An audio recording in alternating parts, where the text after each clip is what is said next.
Solve करना शुरू करता हूँ मैं। पहला क्वेश्चन क्या था, सीधा प्रॉपर्टी 4 लगाएंगे इसमें, इसको आई मान के। तो जैसे इसमें प्रॉपर्टी 4 लगाओगे तो a plus B minus x से रिप्लेस करोगे तो ये बन जाएगा ln a plus B minus x upon ln a plus B minus X, और ये बन जाएगा ln x।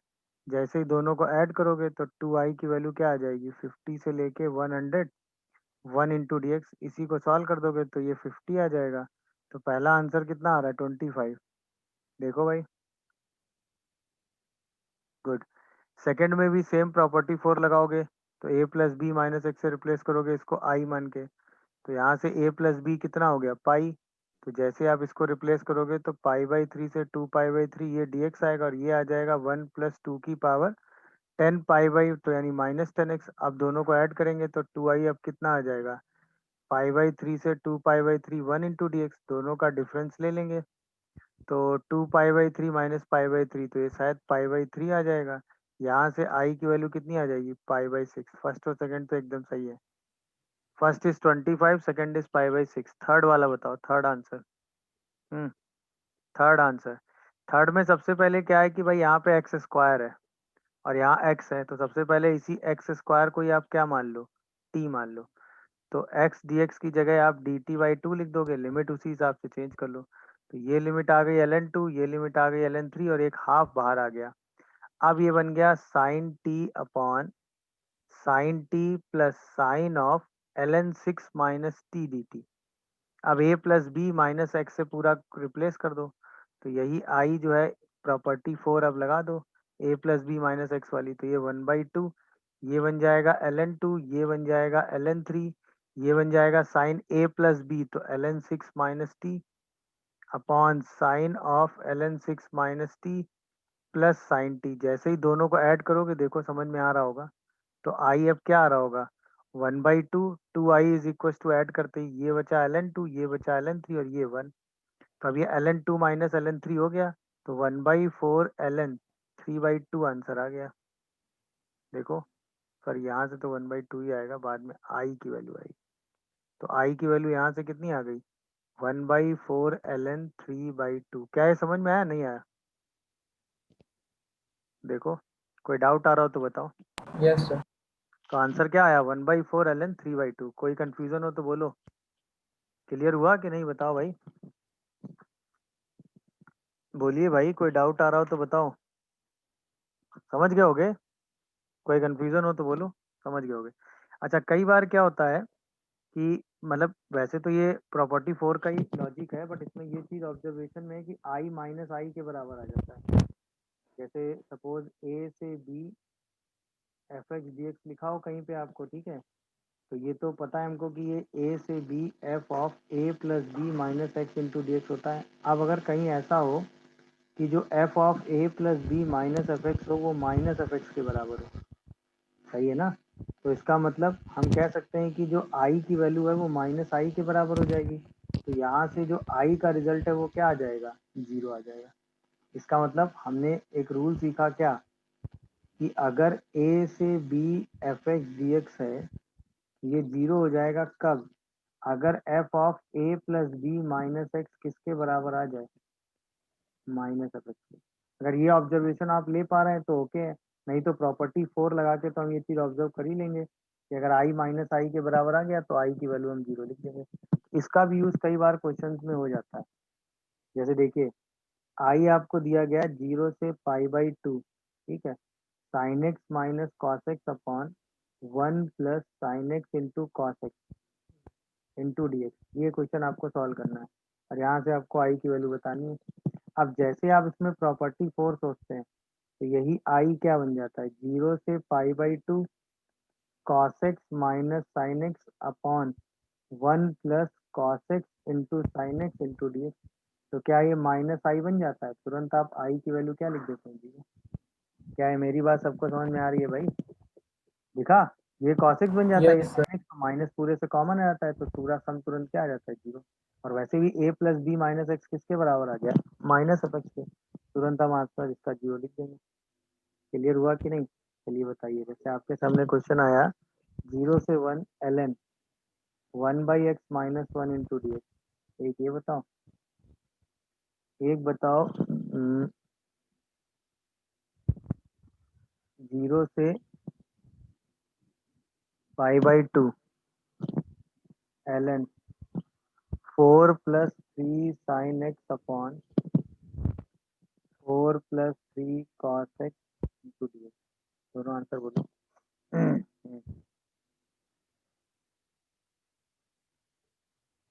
सीधे प्रॉपर्टी लगा के आपको आंसर लिखना है, बताइए जल्दी से।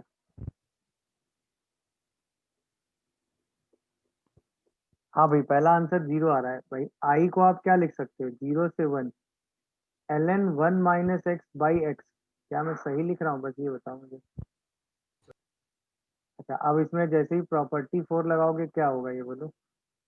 0 से 1 ln x अपॉन 1 - x हो जाएगा कि नहीं, हाँ है ना। तो इसका मतलब क्या, ये माइनस आई बन गया। तो इसका मतलब आई की वैल्यू तुरंत क्या हो गई, 0। दिख रहा है कि नहीं भाई। गुड, अगला वाला देखो जल्दी से। इसमें भी तुरंत प्रॉपर्टी 4 लगाओ, तो साइन कॉस बन जाएगा, और कॉस क्या बन जाएगा, साइन। तो 0 से π/2 ln 4 प्लस, ये भी 0 आ जाएगा, 3 cos x upon 4 + 3 sin x into dx। तो ये तुरंत क्या बन गया, माइनस आई। आई जैसे माइनस आई के बराबर आया, तुरंत आप आंसर 0 लिख देंगे। तो ध्यान रखिएगा, अगर a + b - x से रिप्लेस किया आपने, सही है ना, और वो माइनस एफ एक्स आ गया, तो तुरंत आप अपना आंसर 0 लिख दीजिएगा, कोई दिक्कत आपको नहीं है। क्लियर हुआ कि नहीं भाई ये। गुड। नेक्स्ट आइए जरा, अगली जो प्रॉपर्टी हम यूज करेंगे that is property number 5। Property number 5 ये वो important property that is even odd पे बेस है। मतलब अगर हमें -a से a किसी फंक्शन एफ एक्स को इंटीग्रेट करना है, तो सबसे पहले ये काम चेक करो कि ये फंक्शन इवन है या ऑड। अगर आपका फंक्शन एफ एक्स इवन है, ये तो मैंने आपको बताया है कि एक्स को -x से रिप्लेस करो, अगर माइनस बाहर नहीं आया तो इवन आ गया, तो तुरंत इसका आंसर 2 टाइम्स ऑफ 0 से a f x D x हो जाता है। अगर आपका यही फंक्शन ऑड है, यानी कि आप एफ ऑफ -x निकालते हैं और वो माइनस ऑफ एफ एक्स के बराबर आ जाता है, मतलब आप x को -x से रिप्लेस करते हैं और वो माइनस एफ एक्स आ जाता है, तो आप सीधे आंसर लिख देंगे 0। समझ में आया कि नहीं। ये प्रॉपर्टी ध्यान यस। रखिएगा, दैट इज प्रॉपर्टी ये किस पर बेस है, इवन और ऑड फंक्शन पे बेस।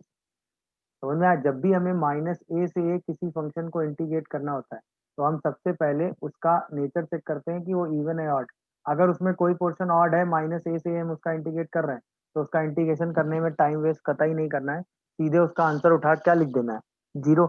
बाकी बचे हुए पोर्शन का इंटीग्रेट करके हमें आंसर लिख देना है। मेरी बात समझ पे आई कि नहीं। क्यों ऐसा है, थोड़ा सा इसके पीछे का बैकग्राउंड लॉजिक समझ लेते हैं कि ऐसा क्यों होता है। देखिए, हमें क्या करना है कि अगर आपका फंक्शन इवन है, तो वो सिमेट्रिक होता है किसके अबाउट, वाई एक्सिस के अबाउट। और हमें इंटीग्रेशन करना है -a से a के बीच में, तो अगर ये वाई एक्सिस के अबाउट सिमेट्रिक है, तो जो 0 से a में नेचर होगा, वही नेचर -a से 0 में होगा। तो ऑब्वियसली दोनों एरिया सेम होंगे और सेम साइन के होंगे, तो दोनों आपस में क्या हो जाएंगे, ऐड हो जाएंगे। तो हम तुरंत कहेंगे कि -a से a f x D x करो, या 2 टाइम्स ऑफ 0 से a f x D x करो, दोनों में कोई डिफरेंस नहीं है। बट अगर यहीं पे हम ऑड फंक्शन की बात करते हैं, तो वो ओरिजिन के अबाउट सिमेट्रिक होता है। मतलब जितना एरिया ओरिजिन के इधर प्लस में होता है, उतना एरिया ओरिजिन के इधर कैसा होता है, नेगेटिव में होता है। अब अगर आप -a से इंटीग्रेट करोगे, तो ये अगर प्लस का एरिया आएगा सेम, यही सेम एरिया क्या आएगा, माइनस का। ये बात समझ में आती है कि नहीं भाई। तो अब जब आप -a से a f x D x को इंटीग्रेट करेंगे, तो दोनों एरिया अपोजिट साइन के आएंगे और आंसर क्या आ जाएगा, 0। समझ गए भाई। इसी चीज को हम ऐसे भी समझ सकते हैं कि -a से a, f x D x की अगर हम बात करना ही चाह रहे हैं, तो हम इसको ब्रेक करके लिख सकते हैं -a से a f x D x, sorry -a से 0 एफ एक्स डी एक्स, और फिर 0 से a f x D x लिख सकते हो कि नहीं, बताओ। अरे हाँ या ना। अच्छा, आप इस पोर्शन को अगर आप ध्यान से देखो कि -a से 0 एफ एक्स डी एक्स की बात करो, यहाँ पर हम x को अगर -p से रिप्लेस कर दें, सही है, तो dx की जगह क्या आ जाएगा, -dt। तो माइनस लिमिट चेंज हो जाएगी a से 0 एफ ऑफ -p dt। इसी में अगर हम प्रॉपर्टी 1 और 2 लगा दें, तो लिमिट इंटरचेंज, वेरिएबल सेम, तो एफ ऑफ -x dx आ गया। इसका मतलब इसको हम लिख सकते हैं 0 से a f of minus x D x, इसको हम लिख सकते हैं 0 से a f x D x.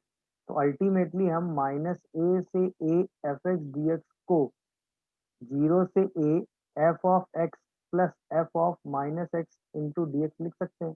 अब तो आपको समझ में आ ही रहा होगा, अगर इवन है तो ये दोनों बराबर होंगे तो 2 टाइम्स हो जाएगा, अगर ऑड है तो एक माइनस के बराबर होगा और कैंसिल होकर रिजल्ट क्या दे देगा। क्या है मेरी बात समझ में? ये मैंने इसलिए बता दिया, कई बार इस रिजल्ट को ऐसे भी ऑप्शंस में पूछ लिया जाता है कि माइनस ए से ए में ये चीज ऐसे लिख दी गई, तो वो चीज आपको कन्वर्जन वाइज पता होनी चाहिए, उसी को आप सिंप्लीफाई करके सॉल्व कर लें। तो जब भी अब हमें माइनस ए से ए किसी भी फंक्शन को इंटीग्रेट करना होगा, तो सबसे पहला काम जो हम चेक करेंगे वो चेक करेंगे कि हमारा गिवन फंक्शन इवन है या ऑड।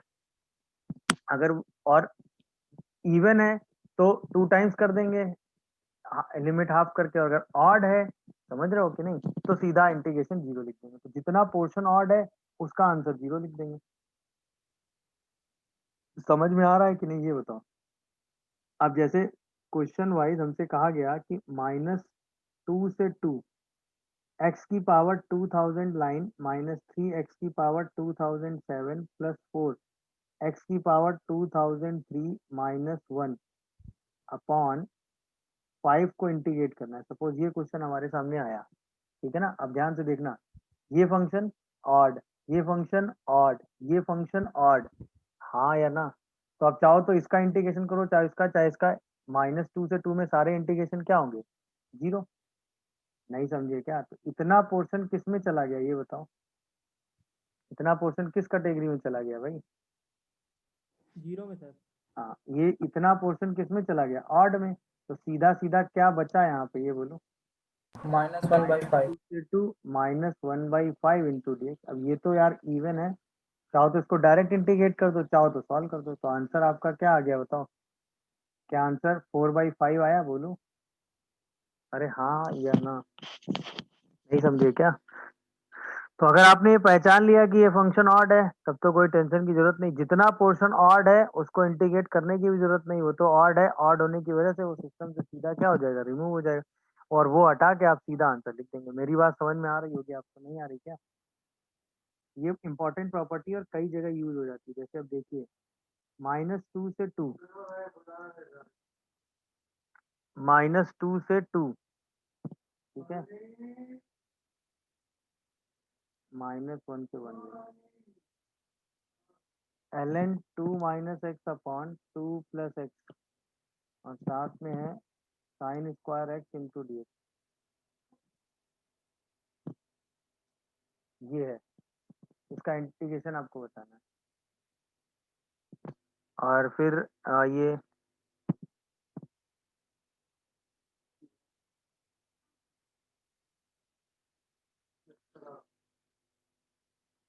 आपको इंटीग्रेशन करना है इसका, ये बताओ। फिर आपको इंटीग्रेशन करना है इसका -हाफ से half box of x plus ln 1 minus x upon 1 plus x into D x, यहाँ पे इसका मतलब है जी आई एस। चलिए दोनों आंसर बताइए।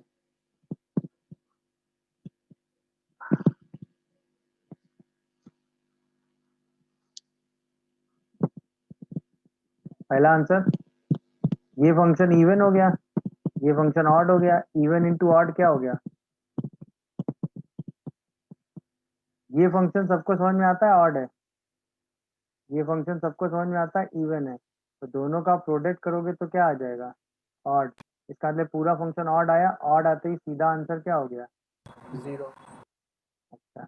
इसमें इतना पोर्शन क्या है, ऑड है, इसका तो 0 हो गया, बचा क्या, -हाफ से half box of x into D x. बोलो भाई, अब बॉक्स ऑफ एक्स को तो आप ब्रेक कर ही लोगे ना, -हाफ से 0 उसमें -1 लिख दोगे, और हाफ, 0 से हाफ में क्या लिखोगे, 0। अब तो सॉल्व कर दो, तो क्या आंसर इसका -हाफ आ रहा है बोलो।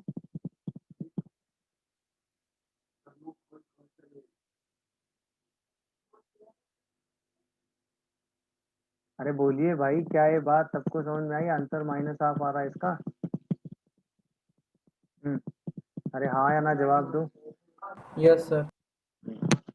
चलिए, क्लियर हुआ भाई कि नहीं, कोई कंफ्यूजन? गुड, आगे आइए।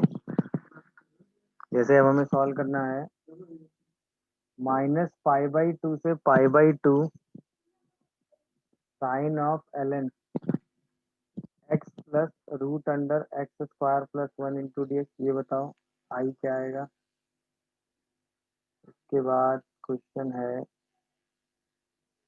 आई इज इक्वल टू -2 से 3 F x into D X if F x is equal to e की power cos x into sin x when mod x less than 2 and 2 otherwise। ठीक है, एंड एक और question है f x is equal to x cube x square upon e की power x square -1 plus x square by 2 plus 1। ठीक है, find -2 से 2 f x into D x. चलिए, तीनों क्वेश्चन सॉल्व करके आंसर बताइए। आपके पास 3 मिनट का टाइम है। Very good, very good. तो फर्स्ट आंसर इज 0। क्यों? क्योंकि ये फंक्शन कैसा है भाई? ऑड। सेकेंड आंसर भी 0 क्योंकि ये फंक्शन कैसा है भाई? ऑड। थर्ड आंसर में इसको दो पार्ट में ब्रेक कर लिया होगा। ये फंक्शन कैसा है?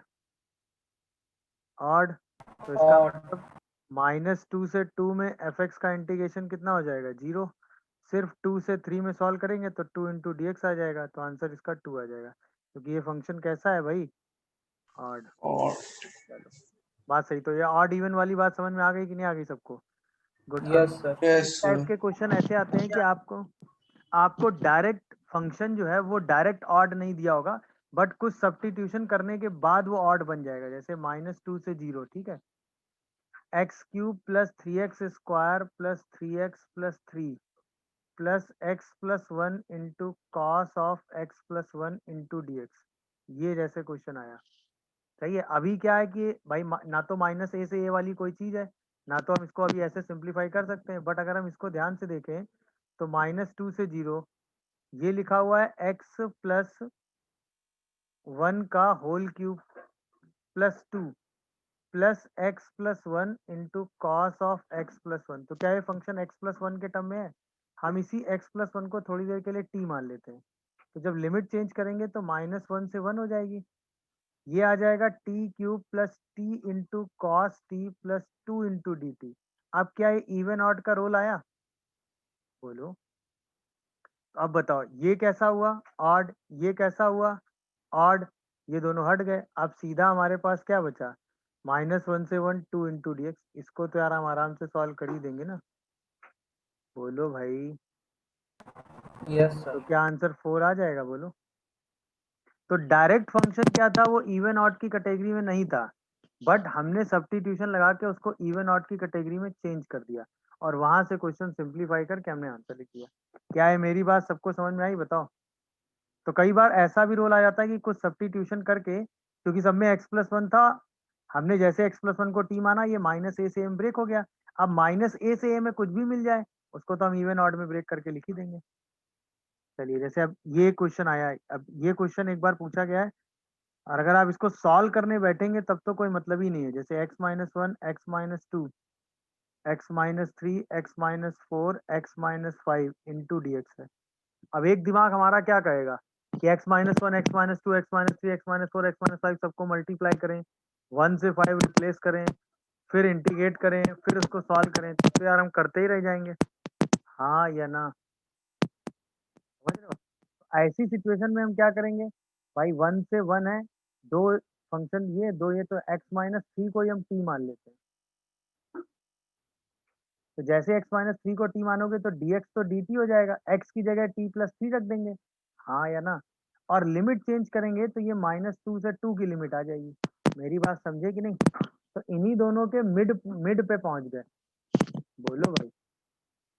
अब जैसे रिप्लेस करोगे x की जगह क्या रखोगे, t प्लस थ्री, तो ये बनेगा t प्लस टू, ये बनेगा t प्लस वन, ये बनेगा t, ये बनेगा t कितना -1, और ये बनेगा शायद t minus two into D T. अब सोचो क्या ये पूरा फंक्शन ऑड है? तो सीधा आंसर क्या हो गया? नहीं समझ में आया भाई? देखा, इतना बड़ा सा क्वेश्चन सिर्फ एक सब्स्टिट्यूशन से खत्म हो गया। ये माइनस ए से ए में चेंज हुआ, सीधा आंसर आ गया। क्या है, मेरी बात समझ पा रहे हो कि नहीं? बोलो। अब समझ में आया माइनस ए से ए वाली प्रॉपर्टी का असली रोल क्या है? हाँ या ना? किसी को कोई कंफ्यूजन या डाउट आ रहा हो तो बताइए। बोलिए भाई। किसी को कोई कंफ्यूजन या डाउट आ रहा हो तो बोलिए। समझ गए भाई? आगे बढ़े। चलिए, तो ये प्रॉपर्टी होगी। अब आते हैं next, that is property number 6 पे। सही है। प्रॉपर्टी नंबर 6 में क्या है कि जैसे हमें 0 से a करना है, तो उसको हम वैसे तो 2a लिख देते हैं, या a भी लिख सकते हो, तो a/2 हो जाएगा, into F x D X है। सही है। तो इस इंटीग्रेशन को हम लिखते हैं 0। अगर हमने F of 2a minus x किया और वो माइनस एफ एक्स आ गया, सेम वही a plus B minus x. अच्छा, अगर यही F of 2a minus x जो है वो एफ एक्स के बराबर आया, तो ये रिजल्ट 2 टाइम्स ऑफ 0 से a f x D x बन जाता है। ये प्रॉपर्टी है। कुछ कहीं कहीं आपको ये प्रॉपर्टी a के टर्म में भी लिखी मिलेगी, तो a की जगह वो a/2 आ जाएगा। बट बेसिकली ये समझ लो कि लिमिट हाफ हो जाती है। ये वाला रिजल्ट तो वही i equal to minus i हो गया भाई, a plus B minus x से रिप्लेस कर रहे हो तो i equal to minus i हो जा रहा है, जिसकी वजह से आंसर 0 आ जा रहा है। मेरी बात समझ पा रहे हो कि नहीं भाई? Yes sir.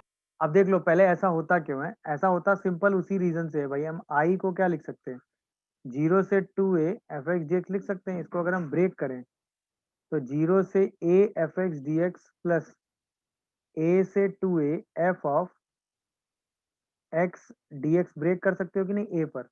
अच्छा, अब इस इंटीग्रेशन को अगर आप ध्यान से देखो, मान लो हम इसको I1 कह दें, जी a से 2a F x D x, हम x को रिप्लेस कर देते हैं 2a माइनस टी से, तो dx की जगह हम माइनस डी टी लिख देते हैं। लिमिट हो जाती है जब a रखते हो, तो लिमिट आ जाती है a रखने पर वैल्यू कितनी आ जाती है a, और 2a रखने पर वैल्यू कितनी आ जाती है 0, minus F of 2a minus T into D T. Limit interchange कर लो, तो ये 0 से a property 2 F of 2a minus X into D x के बराबर आ गया। तो यानी कि इसी आई को आप ब्रेक करके लिख सकते हो 0 से a f x D x, और इसकी जगह आप लिख सकते हो 0 से F of 2a minus X into D x. तो वही मैंने आपसे कहा था कि 0 से 2a F x D x को आप क्या बोल सकते हो, 0 से a f x plus F of 2a minus X into D x. अब ध्यान से देख लो, अब अगर ये दोनों बराबर हैं तो 2 टाइम्स हो जाएगा, और अगर ये माइनस ऑफ दिस के बराबर है तो दोनों का सम 0 आ जाएगा, तो वो इंटीग्रेशन 0 आ जाएगा। क्या ये बात समझ में आ रही है, नहीं आ रही? बताओ। बोलिए भाई, क्या ये बात हमें समझ में आ रही है? किसी को कोई कंफ्यूजन या डाउट हो तो बोलो, हाँ या ना। तो जब भी इस तरह की सिचुएशंस होगी तो हम यही रिजल्ट सीधा उठा के लगा देंगे। क्या ये बात हमें समझ में आई, नहीं आई? बताओ। क्लियर हुआ? अब देखिए, जैसे क्वेश्चन आया आपके सामने, आपको आई निकालना है। क्वेश्चन है 0 से, ठीक है, pi sine x upon 1 plus cos square x into D x. तो अगर हम देखें, sine of pi minus x upon 1 plus cos square pi minus x, तो हम इसको sine x upon 1 plus cos square x लिख सकते हैं कि नहीं? हाँ या ना जवाब दो। इसका मतलब F of 2a minus x F x के बराबर है, तो हम तुरंत इसमें प्रॉपर्टी 6 लगा के लिमिट हाफ कर लेंगे कि नहीं, ये बताओ। तो ये 0 से pi by 2 sine x upon 1 plus cos square x into D x आ जाएगा। अब रेस्ट ये इंटीग्रेशन तो आप सॉल्व कर ही सकते हो ना, क्यों? क्योंकि हम कॉस एक्स को क्या मान लेंगे, बोलो भाई, टी। तो लिमिट हमारी इंटरचेंज होके क्या आ जाती है, साइन एक्स डी एक्स की जगह हम क्या लिख देंगे, माइनस डी टी, और लिमिट को इंटरचेंज कर लेंगे 1 से लेके 0 minus t upon 1 plus T square, इसी को आप सिंप्लीफाई कर दो, यही बन जाता है 2 टाइम्स ऑफ 0 से 1 T upon 1 plus T square. क्या ये 2 tan इनवर्स टी आ गया, इसी में लिमिट रख दो 0 से 1, तो क्या आंसर 5/2 आ रहा है, हाँ या ना? ये भाई क्या ये बात सबको समझ में आ रही है भाई?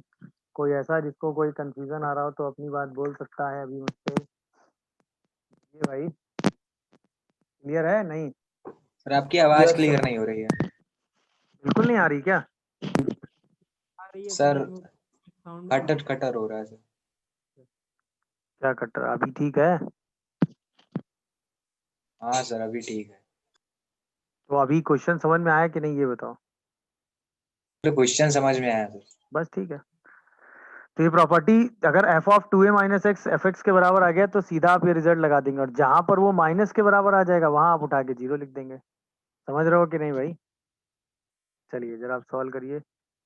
इस प्रॉपर्टी को थोड़ा सा यूज टू होते हैं, जैसे हमें इसकी वैल्यू निकालनी है, I is equal to minus pi से पाई, ठीक है, cos square x upon 1 plus e की power x into D x. अच्छा, जब भी हम माइनस ए से ए इंटीग्रेट करेंगे सबसे पहले क्या ऑब्जर्व करेंगे कि हमारा फंक्शन इवन ऑड तो नहीं है, तो ये तो ऑब्जर्वेशन है ही नहीं, ये इवन ऑड में कुछ भी नहीं है, तो इवन ऑड वाली प्रॉपर्टी तो नहीं सोचेंगे। अरे हाँ या ना जवाब दो। अब अगर इस क्वेश्चन में से 1 प्लस एक्स की पावर ए हट जाए तो कॉस स्क्वायर का इंटीग्रेशन तो हम कर ही लेंगे आराम से, यानी हमें इसको हटाने के बारे में सोचना है। तो सबसे पहले हम प्रॉपर्टी 4 लगाते हैं इसमें। जैसे इसमें प्रॉपर्टी 4 लगाओगे तो माइनस पाई से पाई कॉस स्क्वायर में तो कोई दिक्कत नहीं है, ये बन जाएगा 1 प्लस ए की power minus X into D x. अच्छा, अब इन दोनों को अगर हम ऐड कर दें उठा के तो 2i हमारा कितना आ जाएगा, माइनस पाई से पाई ए की पावर एक्स प्लस 1 अपॉन ए की power x plus 1 into cos square x. क्यों आएगा ये समझ रहे हो कि नहीं बताओ? क्योंकि इसको अगर आप सिंप्लीफाई करके लिखोगे तो ये लिखा है ए की power x upon 1 plus e की power x into cos square x D x. अब बताओ ये और ये कैंसिल, अब ये क्या बचा, माइनस पाई से pi cos square x into D x. अब ध्यान से देखना, ये कॉस स्क्वायर एक्स था, ये भी कॉस स्क्वायर एक्स था, तो ये तो सेम प्रॉपर्टी लगाने पर रिपीट कर रहे थे, इसका मतलब इसमें ए प्लस बी माइनस एक्स से रिप्लेस करने से कोई फर्क नहीं पड़ रहा था। अरे बोलो भाई। अच्छा अब आओ, ये फंक्शन क्या है भाई, इवन है या ऑड? ये फंक्शन इवन है। जैसे ही ऑब्जर्व किया कि ये फंक्शन इवन है तुरंत हम इसको 2 टाइम्स ऑफ 0 से pi cos square x d x लिख सकते हैं। अब ये 2 और ये 2 क्या हो गए, कैंसिल आउट। यहाँ से आई क्या आ गया, 0 से pi cos square x into D x. अच्छा अब हमें प्रॉपर्टी 6 से क्या पता है भाई, cos square pi minus x करोगे तो वो तो कॉस स्क्वायर एक्स आ जाएगा, तो इसका मतलब इसको हम 2 टाइम्स ऑफ 0 से पाई/2 cos square x into D x लिख सकते हो कि नहीं? अरे हाँ या ना? अब चाहो तो इसको सॉल्व करो, और चाहो फिर से प्रॉपर्टी 4 लगा दो, तो इसी आई को क्या लिख सकते हो, 0 से पाई/2 sine square x into D x. अब इसको और इसको ऐड कर दो, तो अब 2i क्या आ गया, 2 टाइम्स ऑफ 0 से पाई/2 1 इंटू डी एक्स, 2 से 2 कैंसिल हो गया, यहाँ से आई की वैल्यू कितनी आ गई, पाई/2। चाहो तो सॉल्व भी कर लेते, बट ऐड करने से सीधा हमने इस क्वेश्चन में सिर्फ प्रॉपर्टीज लगाई हैं, आंसर सीधा क्या लिख दिया, पाई/2। देख लो कोई कंफ्यूजन आ रहा हो तो बताओ। हमने इस क्वेश्चन में सिर्फ प्रॉपर्टीज लगाई हैं, प्रॉपर्टी 4, यहाँ हमने इवन ऑड देखकर कौन सी प्रॉपर्टी लगा दी, प्रॉपर्टी 5 इवन ऑड वाली। यहाँ फिर से हमने 2a माइनस एक्स देखकर कौन सी प्रॉपर्टी लगा दी, 6 वाली। फिर प्रॉपर्टी 4 साइन कॉस, दोनों को ऐड कर दिया, आंसर आ गया। दिखा क्या? तो इस क्वेश्चन में हमने सिर्फ प्रॉपर्टी यूज करना सीखा है, कैसे कैसे प्रॉपर्टी हम यूज कर रहे हैं। सबसे पहले हमने अपना पहला ऑर्डर हटाया ये, ठीक है, इस प्रॉपर्टी 4 लगा के दोनों को ऐड किया, ये हट गया, क्योंकि हमने कई बार कई क्वेश्चंस देखे हैं जहाँ पे a plus B minus x करने पर ये माइनस एक्स बन जाता है, जैसे ही a की पावर माइनस एक्स बनता है तुरंत ऐड करने से ही एलिमिनेट हो जाता है। इसके बाद चूंकि ये कॉस स्क्वायर इवन था, प्रॉपर्टी 5 से इसमें 2 बाहर कर लिया। इसके बाद ये F of 2a minus x करने पर सीधा एफ एक्स आ रहा है तो लिमिट हाफ कर दी। मेरी बात समझ रहे हो कि नहीं? हाँ या ना, और सीधा सिंप्लीफाई करते चलेगा, ये आंसर आ गया। देख लीजिए, कोई कंफ्यूजन आ रहा हो तो मुझे बताइए। बोलिए भाई, सारी प्रॉपर्टी सोचते हुए क्वेश्चन समझ में आया सबको, नहीं आया? हाँ, पहले सबसे पहले कौन सी प्रॉपर्टी सोची? प्रॉपर्टी 4। तो यही आई क्या बन जाएगा? -π/2 से π/2 e की power x upon 1 plus e की power x into cos x. फिर दोनों को ऐड करोगे तो 2i क्या आ जाएगा? -π/2 से π/2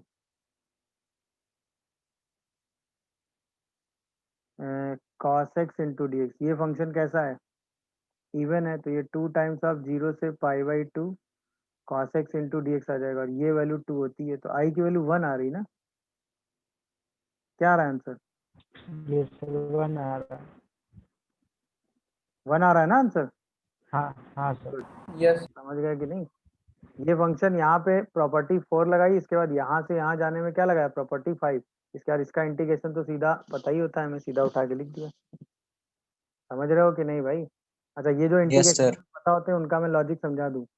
0 से π/2 साइन एक्स को इंटीग्रेट करो, सही है? या 0 से π/2 कॉस एक्स को इंटीग्रेट करो, दोनों का इंटीग्रेशन 1 होता है। इसके बाद 0 से पाई साइन एक्स को इंटीग्रेट करो तो ये 2 होता है, बट 0 से पाई अगर कॉस एक्स को इंटीग्रेट करो तो वो 0 हो जाता है। मतलब ये डायरेक्ट रिजल्ट है जो आप क्वेश्चन में डायरेक्ट यूज करेंगे। इसके बाद 0 से 2 पाई, एक पीरियड में चाहे साइन एक्स को इंटीग्रेट करो वो भी 0 होता है, एक पीरियड के अंदर कॉस एक्स को इंटीग्रेट करो तो वो भी 0 होता है। मतलब ये 5 डायरेक्ट कुछ रिजल्ट्स हैं जो आपके दिमाग में एकदम सेट होने चाहिए। तो 0 से π/2 में साइन और कॉस दोनों का इंटीग्रेशन सेम होता है। 0 से पाई में साइन का इंटीग्रेशन ट्वाइस हो जाता है, बस कॉस का इंटीग्रेशन 0 हो जाता है। समझ रहे हो कि नहीं? बोलिए। तो अगर ये रिजल्ट आपके पास है तो आपका कैलकुलेशन तुरंत रिड्यूस हो जाता है और सीधा आप आंसर लिखते चले जाते हैं। वैसे तो इसका रिजल्ट कैलकुलेट करने में भी इतना टाइम नहीं लगता है, बट अगर आपके दिमाग में सेट है चीजें तो आराम से हो जाएगा। और इनका लॉजिक जो है वो दोनों के ग्राफ से ही था। साइन और कॉस दोनों का ग्राफ आपके पास है ना? साइन का ग्राफ ऐसा बनता है, तो ऑब्वियसली 0 से π/2 जाओगे तो एरिया, जितना ये एरिया प्लस में आएगा, पाई में भी उतना ही एरिया प्लस में आएगा, तो दोनों एरिया ट्वाइस हो जाएंगे। एक एरिया 1 तो दोनों मिला के 2 हो गए। मेरी बात समझ रहे हो कि नहीं? और जैसे ही पूरा एरिया निकालोगे तो जितना एरिया प्लस में आएगा उतना ही एरिया माइनस में आ जाएगा, तो आंसर 0 हो जाएगा। बट यही काम जब आप किसके साथ करोगे बताओ? कॉस वाले ग्राफ में करोगे। सेम काम जब हम किस में करेंगे? कॉस वाले ग्राफ में करेंगे। तो कॉस वाला ग्राफ ऐसा बनता है, 0 से π/2 तक तो ये एरिया प्लस होता है, बट जब हम π/2 से पाई निकालते हैं तो ये एरिया माइनस आ जाता है इतना, सही है? फिर इतना एरिया यहाँ माइनस आता है और इतना एरिया यहाँ पर प्लस आता है, तो 0 से 2 पाई में प्लस माइनस एरिया कैंसिल हो जाते हैं। 0 से π/2 में एरिया 1 आता है, ये एरिया -1 आता है। मेरी बात समझ रहे हो कि नहीं भाई? इसीलिए ऐसा हो जाता है। तो अब सिंपल थॉट है जो आपको अपने दिमाग में रखनी है। ये एरिया कितना आता है? 1। ये एरिया भी कितना आता है? 1। ये कितना आता है? -1। और ये वाला भी कितना आता है? -1। इसी वजह से ऐसा हो जाता है। ऐसे ये कितना आता है? 1। ये कितना आता है? -1। ये कितना आता है? -1। ये कितना आता है? 1। इसीलिए ये एरिया 0 हो जाता है। अब ये अगर आपके पास डायरेक्ट है तो आप आराम से सॉल्व कर लोगे। नहीं समझे मेरी बात? बताओ। क्लियर है भाई? चलो गुड। अगला क्वेश्चन सॉल्व करो जो दिया था। ये फंक्शन -a से a इंटीग्रेट करना है। ये फंक्शन कैसा फील हो रहा है? इवन है क्या? इस फंक्शन के बारे में कुछ श्योरिटी है? नहीं है। अच्छा, तो अगर मैं इसको ऐसे ब्रेक करके लिखूं तो क्या लगता है आपको? x की पावर 4 1 माइनस एक्स की पावर 4, ध्यान से देखिएगा। इसको क्या मैं π/2 minus sine inverse 2x upon 1 plus x square लिख सकते हैं बोलो? अरे हाँ या ना जवाब दो। अब ध्यान से देखते जाना। π/2 माइनस 1/√3 से 1/√3 एक्स की पावर 4 1 माइनस एक्स की पावर 4 इंटू डी अलग कर दो, और माइनस 1/√3 से 1/√3 एक्स की पावर 4 अपॉन 1 माइनस एक्स की power 4 into sine inverse 2x upon 1 plus x square into D अलग कर दो। अब ये पूरा कैसा हो गया? ऑड। सोचो। भाई यहाँ x को माइनस एक्स से रिप्लेस करोगे कोई दिक्कत नहीं, यहाँ x को माइनस एक्स से रिप्लेस करोगे तो एक माइनस बाहर आ जाएगा। यानी ये पूरा प्रोडक्ट, ये इवन है ये ऑड है, तो दोनों का प्रोडक्ट कैसा हो गया, ऑड। माइनस ए से ए के बीच में ऑड का इंटीग्रेशन कितना होता है, बोलो भाई, 0। ये तो खत्म। अब तो क्वेश्चन यार आपकी रेंज में आ गया। ये फंक्शन कैसा था भाई, ये फंक्शन कैसा था भाई, इवन, तो 2 टाइम्स लिख देंगे। तो 0 से 1/√3 एक्स की पावर 4 अपॉन 1 - x की पावर 4 इंटू डी। इसके आगे सॉल्व कर लोगे बोलो, इसके आगे क्या सॉल्व कर लोगे इसको, अरे हाँ या ना जवाब दो भाई, कर पाओगे कि नहीं। एक्स को क्या रख दे बताओ, एक्स को tan थीटा रख दो, तो dx क्या हो जाएगा, sec² θ d थीटा। तो पाई लिमिट हो जाएगी 0 से π/6 tan⁴ sec² θ divided by 1 + tan² θ into 1 - tan² θ d theta. तो sec² θ हो गया कैंसिल, पाई 0 से π/6 tan⁴ θ upon 1 - tan² θ d theta. इसको इंटीग्रेट करना है, कर लेंगे या मैं करूं,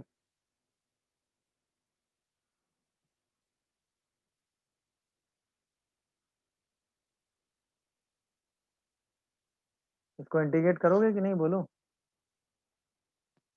कैसे करोगे, tan⁴ θ अपॉन 1 - tan² θ को इंटीग्रेट 0 से π/6 के बीच में, सोचो जल्दी।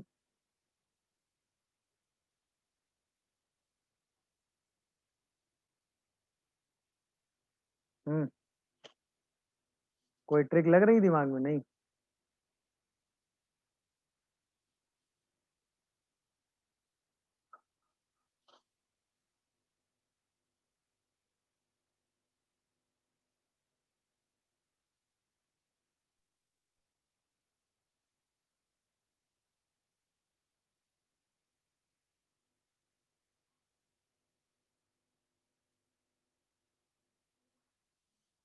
अरे बोलो भाई, कुछ समझ पा रहे हो कि नहीं, -1 +1 कर दो इसमें, तो 0 से π/6, ये शायद बच जाएगा, -1 करेंगे तो -1 + tan² θ d थीटा आएगा, और एक शायद प्लस वाला बाहर आ जाएगा, 0 से π/6 d थीटा अपॉन 1 - tan² θ लगा जाएगा। तो ये तो आराम से इंटीग्रेट हो गया, -पाई 0 से π/6 1 + tan² θ क्या हो जाएगा, sec² θ d थीटा। तो क्या हम इसको इंटीग्रेट कर लेंगे, अच्छा इसको हम साइन और कॉस में चेंज कर देते हैं, कर लोगे साइन कॉस में चेंज बोलो, या एक काम करो, sec² θ से मल्टीप्लाई कर दो, इस sec² θ को लिख दो 1 + tan² θ, और इसको लिख दो 1 - tan² θ d थीटा, और फिर इसको सिंप्लीफाई कर दो। बोलिए भाई, अब यहाँ पे क्या करो, tan थीटा को मान लो फिर से t, तो लिमिट हो जाएगी 0 से 1/√3 dt अपॉन 1 + t² 1 - t²। समझ रहे हो कि नहीं, और इसको आप तो ब्रेक करना जानते हो ना, इन दोनों का डिफरेंस अगर लिखोगे तो कितना है, सॉरी सम 2 है, उसी सम में इसको ब्रेक कर दो, तो 2 से ऊपर नीचे मल्टीप्लाई कर दो 1/√3, इसको लिख दो 1 + t² dt, π/2 0 से 1/√3 dt अपॉन 1 - t², और ये वाला इंटीग्रेशन आ गया -पाई 0 से π/6 sec² θ d थीटा। अब सारे इंटीग्रेशन सॉल्व होते हुए दिख रहे हैं कि नहीं, इसी को सॉल्व करके आंसर लिख। नहीं समझ में आया बताओ, कोई कंफ्यूजन भाई, कोई डाउट या कंफ्यूजन आ रहा हो तो बोलो, अरे बताओ भाई, समझ गए कि नहीं, चाहते तो इसमें भी +1 -1 करके इसको डायरेक्ट सॉल्व कर सकते थे, वही आंसर यहाँ भी आ जाता, बट tan थीटा रखेंगे तो थोड़ा सा पॉसिबली जाएंगे, तो ये आंसर आ जाएगा। बाद में वैसे सब्स्टिट्यूशन तो वो करना ही पड़ा इसको सॉल्व करने के लिए, साइन कॉस में भी ब्रेक करते अगर तो कॉस का ऊपर जाता, फिर ब्रेकिंग तो उतनी करनी ही पड़ जाती। नहीं समझे, सही है, पहले तो इसका कॉन्सेप्ट देखिएगा भाई। 1 + sin x जो फंक्शन है, इसमें अगर आप पाई माइनस एक्स से रिप्लेस करोगे तो सेम फंक्शन आ जाएगा। इसका मतलब अगर हम इसमें प्रॉपर्टी 4 लगाएं तो हम x को एलिमिनेट कर सकते हैं। कैसे? 0 से पाई, इसको हम लिखेंगे पाई minus x upon 1 + sin x into D x, तो एफ एक्स तो सेम आ गया। जैसे हम दोनों को ऐड करेंगे तो ये 0 से pi, pi d x upon 1 + sin x आ जाएगा। दिखा क्या? अच्छा, अब इसके बाद हम यहाँ प्रॉपर्टी 6 लगा सकते हैं। यही 2i जो है वो आ जाएगा 2 पाई 0 से pi by 2 D x upon 1 + sin x। अब 2 से ये वाला 2 कैंसिल हो जाएगा और हम इसको आराम से सॉल्व कर सकते हैं। 0 से पाई बाई 2, पाई बाहर, D x upon 1 + sin x, इसी को हमें सॉल्व करना है। तो इसको सॉल्व करने के लिए हम क्या करेंगे, ऊपर नीचे 1 - sin x से मल्टीप्लाई कर लो। ये बन जाएगा 1 - sin² x into D x, इसको लिख दो cos² x और पूरे इंटीग्रेशन को 2 पार्ट में ब्रेक कर दो।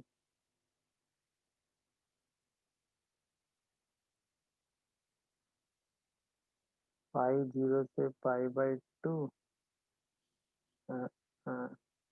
cos² x, तो 10x इंटू sec x। ये sec² x का इंटीग्रेशन क्या आ जाएगा भाई?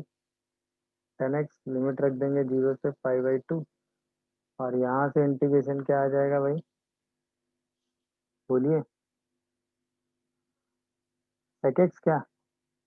लिमिट रख देंगे 0 से पाई बाई 2। बोलिए, कोई कंफ्यूजन आ रहा हो तो हाँ या ना जवाब दीजिए। हो जाएगा। और पाई पूरे से बाहर कर लो और अब इसका आंसर निकाल लीजिए। क्या आएगा आंसर बताओ?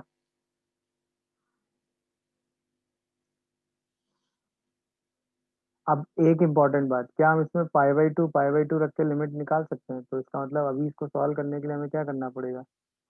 लिमिट निकालनी पड़ेगी पाई बाई 2 पर किसकी? 10x माइनस sec x की, और 0 पे तो डायरेक्ट आंसर आ जाएगा। 10 0 0 और sec 0 0 माइनस माइनस 1।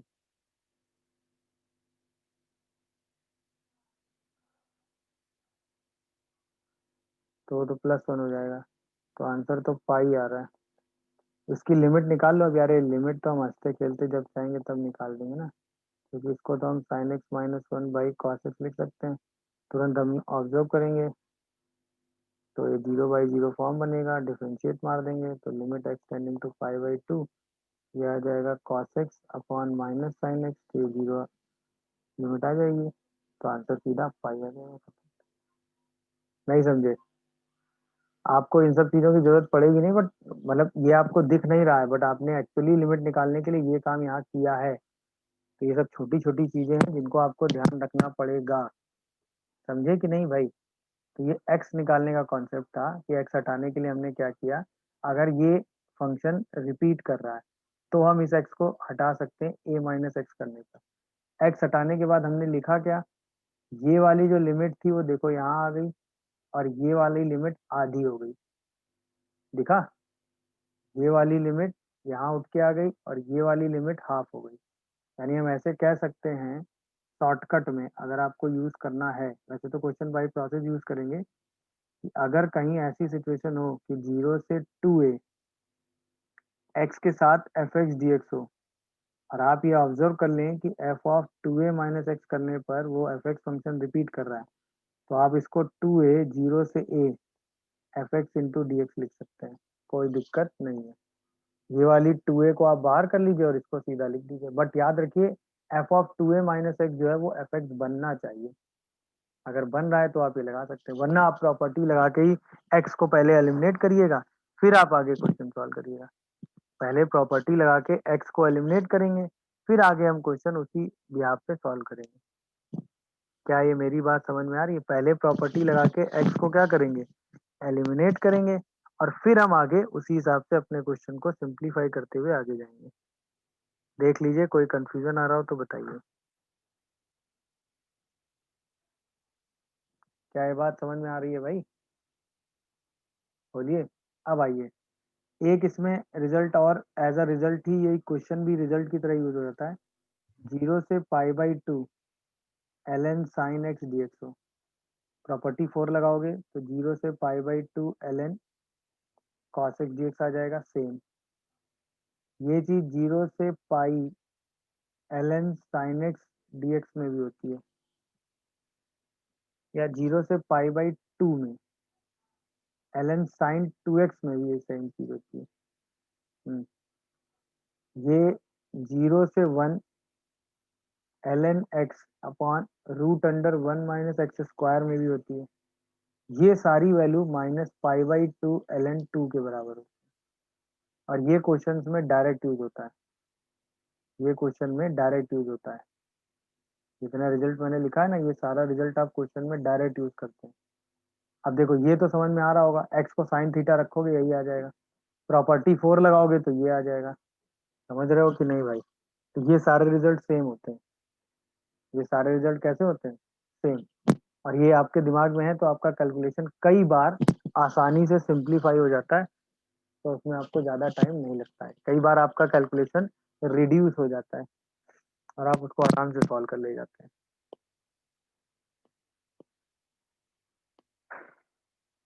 समझ रहे हो कि नहीं भाई? अच्छा, अब ये क्यों होता है ये देख लो एक बार। जैसे सपोज हम सॉल्व कर रहे हैं 0 से π/2 ln sin x into D x, तो सबसे पहले प्रॉपर्टी 4 लगाओगे। तो जैसे ही प्रॉपर्टी 4 लगाओगे तो ये क्या बन जाएगा, 0 से π/2 ln cos x into D x. फिर इसको और इसको ऐड कर दो तो ये क्या आ जाएगा, 2i इज इक्वल टू 0 से π/2 ln a प्लस बी, मतलब a ln a plus ln b मतलब ln a b, तो sin x into cos x D x हो जाएगा। इसी में 2 से ऊपर नीचे मल्टीप्लाई कर दो तो 0 से π/2 ln 2 sin x cos x minus ln 2 into D x आ जाएगा। तो इसी को हम लिख सकते हैं 2i इज इक्वल टू 0 से π/2 ln sin 2x dx, और ये आ गया ln 2 इंटू π/2 अलग हो गया। अच्छा, अब हमें इस ये भी तो इंटीग्रेशन आई है। अगर आप 0 से π/2 ln sin 2x को अलग से देखो और 2x को t की तरह ट्रीट करो तो dx क्या हो जाएगा भाई, dt/2। तो यही वाला इंटीग्रेशन जो आएगा, लिमिट चेंज करो तो 0 से पाई ln sin t dt, और ये हाफ बाहर आ गया। यहाँ पे अगर हम प्रॉपर्टी 6 से सोचे 2a माइनस एक्स से, तो 2/2 0 से π/2 ln sin t dt आ गया। प्रॉपर्टी 1 लगाओ, वेरिएबल चेंज करो तो π/2 ln sin x dx आ गया। मतलब तो i के बराबर ही आ गया ना। तो 2i is equal to I minus ln 2 into π/2। यहाँ से i वाला जो वैल्यू है वो आ गया -π/2 ln 2। यही हमें प्रूव करना था। तो देखो, ये वाला जो इंटीग्रेशन है यही हमने प्रूव किया। ये वाला इंटीग्रेशन इसके बराबर है, दोनों आई हैं। दिखा क्या? बोलिए। इसमें तो सीधा साइन थीटा रखेंगे तो ये आ जाएगा। अब ये क्वेश्चंस में डायरेक्ट यूज होते हैं, बट याद रखिए 0 से π/2 लिमिट होनी चाहिए और ln sin x होना चाहिए, तो हम उसका रिजल्ट क्या लिखते हैं? बोलिए, -π/2 ln 2। ln 2। और ये क्वेश्चन में हम डायरेक्ट यूज करते हैं। क्लियर? चलिए, डायरेक्ट इतनी देर से बोल रहे हैं तो जैसे ये क्वेश्चन ऐसे आ जाता है, 0 से 1 sine inverse x into D x. बताओ इसका आंसर। स्टेप क्या दिमाग में चलता है? वेरी गुड, एक्स को साइन थीटा रख दो तो dx जो है वो तुरंत cos थीटा डी थीटा हो जाएगा, लिमिट चेंज हो जाएगी। 0 से π/2 theta cos theta d theta आ जाएगा। हम्म, तब इसको तो सॉल्व कर लोगे मेरे हिसाब से। अरे हाँ या ना? Yes sir. क्या आएगा बताओ, आंसर बोलो फिर सॉल्व करने के बाद। कहाँ फंस गए हो यार? थीटा माइनस साइन थीटा, फिर प्लस साइन थीटा, क्या कहते हो? नहीं, cos थीटा।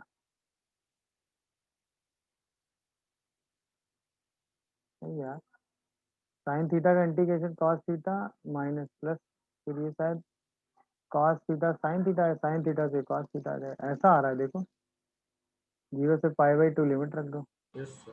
तो पहले पाई बाई 2 रखेंगे तो शायद ये पाई बाई 2 आएगा, ये 0 हो जाएगा, 0 रखेंगे तो ये शायद 1 है। ये आंसर आ रहा है क्या देखो? Yes sir. कोई कंफ्यूजन आ रहा हो तो बताओ। सही है तो? इसमें कोई प्रॉपर्टी यूज नहीं होगी? अरे अभी तो नहीं हुई, क्वेश्चन ये समझ में आया, पहले तो बस ये बताओ। समझ में आ गया? चलो अब आइए, तो मैंने आपको जस्ट सोचने के लिए बताया था कि ऐसा आप सोच सकते हो। अब ये लो, इसको सॉल्व करो। इसमें प्रॉपर्टी यूज हो जाएगी। यस तो सर। ये हो जाएगा। बेटा सेम लॉजिक लगना था इसमें भी, यस ज्यादा, सर। हाँ ज्यादा इधर उधर नहीं करना था, सेम लॉजिक लगा के आंसर लिखना था। तो भाई एक्स को सीधा क्या रख देना था, साइन थीटा रख दिया सर। बस। तो सीधा जो लिमिट चेंज होगी आप क्वेश्चन में, चूंकि एक cos theta sine theta cos theta, तो कॉस थीटा कट गया। हाँ तो अब सीधा थीटा आ गया होगा। यस सर, तो थीटा स्क्वायर बाई 2 बनेगा तो पाई स्क्वायर बाई 8 आएगा। Pi square by 8, 8। Yes sir. ये भी हो गया होगा। Yes sir. गुड। 0 से 1 sine inverse x by x into D x. अब बताओ।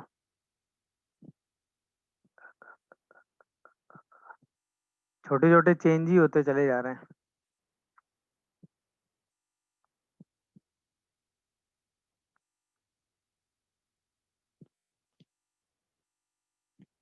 फिर से एक्स को साइन थीटा रख दो।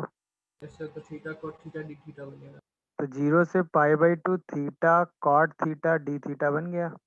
यस। अब इसमें बाई पार्ट लगाएंगे कि नहीं? क्या हम कॉट थीटा का इंटीग्रेशन जानते हैं? बोलो। तो theta l n sine theta, 0 से पाई बाई 2 तो ये लिमिट हो गई, माइनस माइनस क्या बचेगा, 0 से pi by 2 l n sine theta d theta. इसकी वैल्यू अब डायरेक्ट यूज होगी कि नहीं? Minus pi by 2 l n 2, बोलो। नहीं क्या? Yes sir. Yes sir. Yes अच्छा, सर। जब यहाँ पाई बाई 2 रखोगे तो l n pi by sine pi by 2 1, l n 1 0 हो जाएगा। 0 रखोगे तो साइन 0 0, अब 0 के अंदर तो 0 आएगा नहीं। हाँ या ना? तो यहाँ पर हम क्या लिखेंगे, 0 minus limit x tending to 0। मतलब ये करने के लिए ऐसी बात है, वैसे तो इसकी लिमिटिंग वैल्यू आपको डायरेक्ट पता होती है, 0 आती है, बट ऐसा आपको करना पड़ जाएगा, सोचना पड़ जाएगा, और ये आदत में आपकी होना चाहिए। तो तुरंत आप इसकी लिमिट निकालोगे थीटा टेंडिंग टू 0 प्लस पे, तो ये शायद l n sine theta by 1 by theta बन जाता है, और ये शायद इनफाइनाइट बाई इनफाइनाइट फॉर्म बनता है। तो इसमें एल हॉस्पिटल लगा के सोच लेते हैं इसको। तो शायद ये cot theta by minus 1 by theta square आके लिमिट 0 बना देता है। तो अल्टीमेटली आंसर क्या आता है, पाई बाई 2 एल एन 2। देख लो आराम से, कोई दिक्कत आ रही हो तो बताओ। अल्टीमेटली आंसर क्या आ रहा है भाई, पाई बाई 2 एल एन 2। ये लिमिट 0 आ रही है, और ये आदत में आपकी होना चाहिए कि ऐसे लिमिट आप तुरंत चेक कर लेंगे। मेरी बात क्लियर हो रही है? गुड। चलिए, पीरियोडिक प्रॉपर्टी से पहले एक इस टाइप का क्वेश्चन कर लेते हैं। कभी कभी इस टाइप का क्वेश्चन भी इंटीग्रेशन में चेंज करने में आ जाता है, तो उसका कॉन्सेप्ट समझ लेते हैं। एक बार पूछा भी गया एक्चुअली, तो आपको आइडिया लग जाएगा। जैसे क्वेश्चन है कि इफ, ठीक है, 0 से 1 e की power t upon 1 plus t D t is a, then b minus 1 से b e की power minus t upon t minus b minus 1 is, मतलब इसकी वैल्यू बतानी है। समझ रहे हो कि नहीं? व्हाट ऑप्शन आपको दिए हुए हैं, ए ऑप्शन दिया हुआ है माइनस ए ई की पावर बी, बी ऑप्शन दिया हुआ है माइनस ए ई की power minus b, c option दिया हुआ है ए ई की पावर बी, और डी ऑप्शन दिया हुआ है ए ई की पावर माइनस बी। यानी ए और बी के टर्म में ही आंसर बताना है, इस इंटीग्रेशन को यूज करते हुए ही आंसर बताना है। अब चलो पहले तो समझ लेते हैं इस टाइप के क्वेश्चन में करना क्या है। देखो, इस वाले इंटीग्रेशन को देखते हुए इस वाले इंटीग्रेशन को सॉल्व करना है। हाँ है ना? तो सबसे पहले इस वाले इंटीग्रेशन की फॉर्म में इस वाले इंटीग्रेशन को लिखना पड़ेगा। एम तो हमारा ये होना चाहिए कि इस वाले इंटीग्रेशन की फॉर्म में हम ये वाला इंटीग्रेशन लिख दें, जैसे ही फॉर्म में इंटीग्रेशन लिखेंगे काम हो जाएगा। एक मिनट जरा आप अगर दिमाग लगाना चाहते हैं तो लगाइए। अब मैं सोचना सिखाता हूँ करते क्या है। भाई यहाँ पर क्या है 1 + t है, तो हमें यहाँ पर सबसे पहले तो 1 + t बनाना है, सही है ना। तो यानी हमें ऐसा सब्स्टिट्यूशन करना है कि यहाँ पर भी इस तरह की फॉर्म हमें दिखने लगे। तो ऑब्वियसली t तो हमें चाहिए ही, है कि नहीं। और माइनस बी ये पूरा हमें हटाना है, तो पहला सब्स्टिट्यूशन दिमाग में यही बनना चाहिए क्या, बोलो। देखकर पहला सब्स्टिट्यूशन क्या बनना चाहिए दिमाग में, डिनोमिनेटर में 1 + x वाली टाइप आनी चाहिए। और यहाँ पर अगर आप ध्यान से देखो तो t - b - 1 into D T है, सही है। तो पहला स्टेप क्या लगना चाहिए, अगर हम t - b - 1 को, या और देखो -1 तो आपको चाहिए ही, तो सीधा आप क्या करो कि t - b को -x से रिप्लेस कर दो, तो dt की जगह -dx आ जाएगा। अब लिमिट में देखो क्या चेंज आएगा। अगर आप t को b लोगे, देखो पहला सब्स्टिट्यूशन मैंने सोचा है, मैंने क्या किया यहाँ 1 + t बनाना था, तो इसको अगर हम -x रख दें तो माइनस कॉमन करके 1 + t बना देंगे। क्या ये चेंज समझ में आया सबको, नहीं आया? ये कैसे सोचा है, मेरी बात समझ में आ रही है? ये सब्स्टिट्यूशन कैसे दिमाग में लाया मैंने, बोलो भाई। अब इसके हिसाब से तुरंत t और b में आप लिमिट अपनी चेंज कर लो। तो जैसे आप t को क्या रखोगे, अरे जैसे आप t को क्या रखोगे बोलो, b, तो ये 0 आ जाएगा। जैसे ही t को क्या रखोगे, b - 1, तो ये 1 आ जाएगा x। अरे बोलो भाई, नहीं समझे? तो ये लिमिट तुरंत क्या चेंज होके आ रही है, 1 से 0, और यहाँ क्या आ जा रहा है, माइनस। ये क्या बन जा रहा है, e की पावर माइनस माइनस प्लस। भाई हमें t को रिप्लेस करना है ना, तो t को हमें किससे रिप्लेस करना पड़ेगा, -x + b से। और यहाँ पर ये क्या आ जाएगा, -x, ये क्या आ जाएगा -1, और ये क्या हो जाएगा dx। दिखा सबको? अच्छा आप ध्यान से देखना, माइनस कॉमन करके हटा दो तो 1 से 0, e की पावर x इंटू ई की power -b upon x + 1 into dx हो गया। हाँ या ना? अब लिमिट चेंज करो तो 0 से 1, ई की पावर x ई की power -b upon x + 1 into dx आ गया। ये क्या बन गया, माइनस ई की पावर -b 0 से 1 ई की power x upon x + 1 into dx हो गया। अब प्रॉपर्टी 1 से सोचो, तो यही तो लिखा हुआ है ए, नहीं क्या? अरे हाँ या ना जवाब दो, ये आंसर आ गया। तो पहला चेंज कैसे चेंज सोचा, ये दिखा। हमको यहाँ 1 + t चाहिए था, यहाँ भी 1 + t चाहिए था, तो -1 यानी इस पूरी चीज को हमें क्या लिखना था, -x। हाँ या ना? जैसे इस पूरी चीज को -x सोचा, देखिए पूरा चेंज उसी हिसाब से आता चला गया। क्या ये बात सब लोग समझ पा रहे हो कि नहीं? यहाँ पे हमने पहले लिमिट चेंज की तो माइनस मल्टीप्लाई कर लिया बाहर, और यहाँ पे प्रॉपर्टी 1 से वेरिएबल को t के टर्म में लिख दिया फिर से, तो वही आंसर आ गया। क्या ये अप्रोच हमें दिखी, ये बताओ, इंपॉर्टेंट बात। नहीं दिखी? आंसर इसका वैसे माइनस अल्फा है।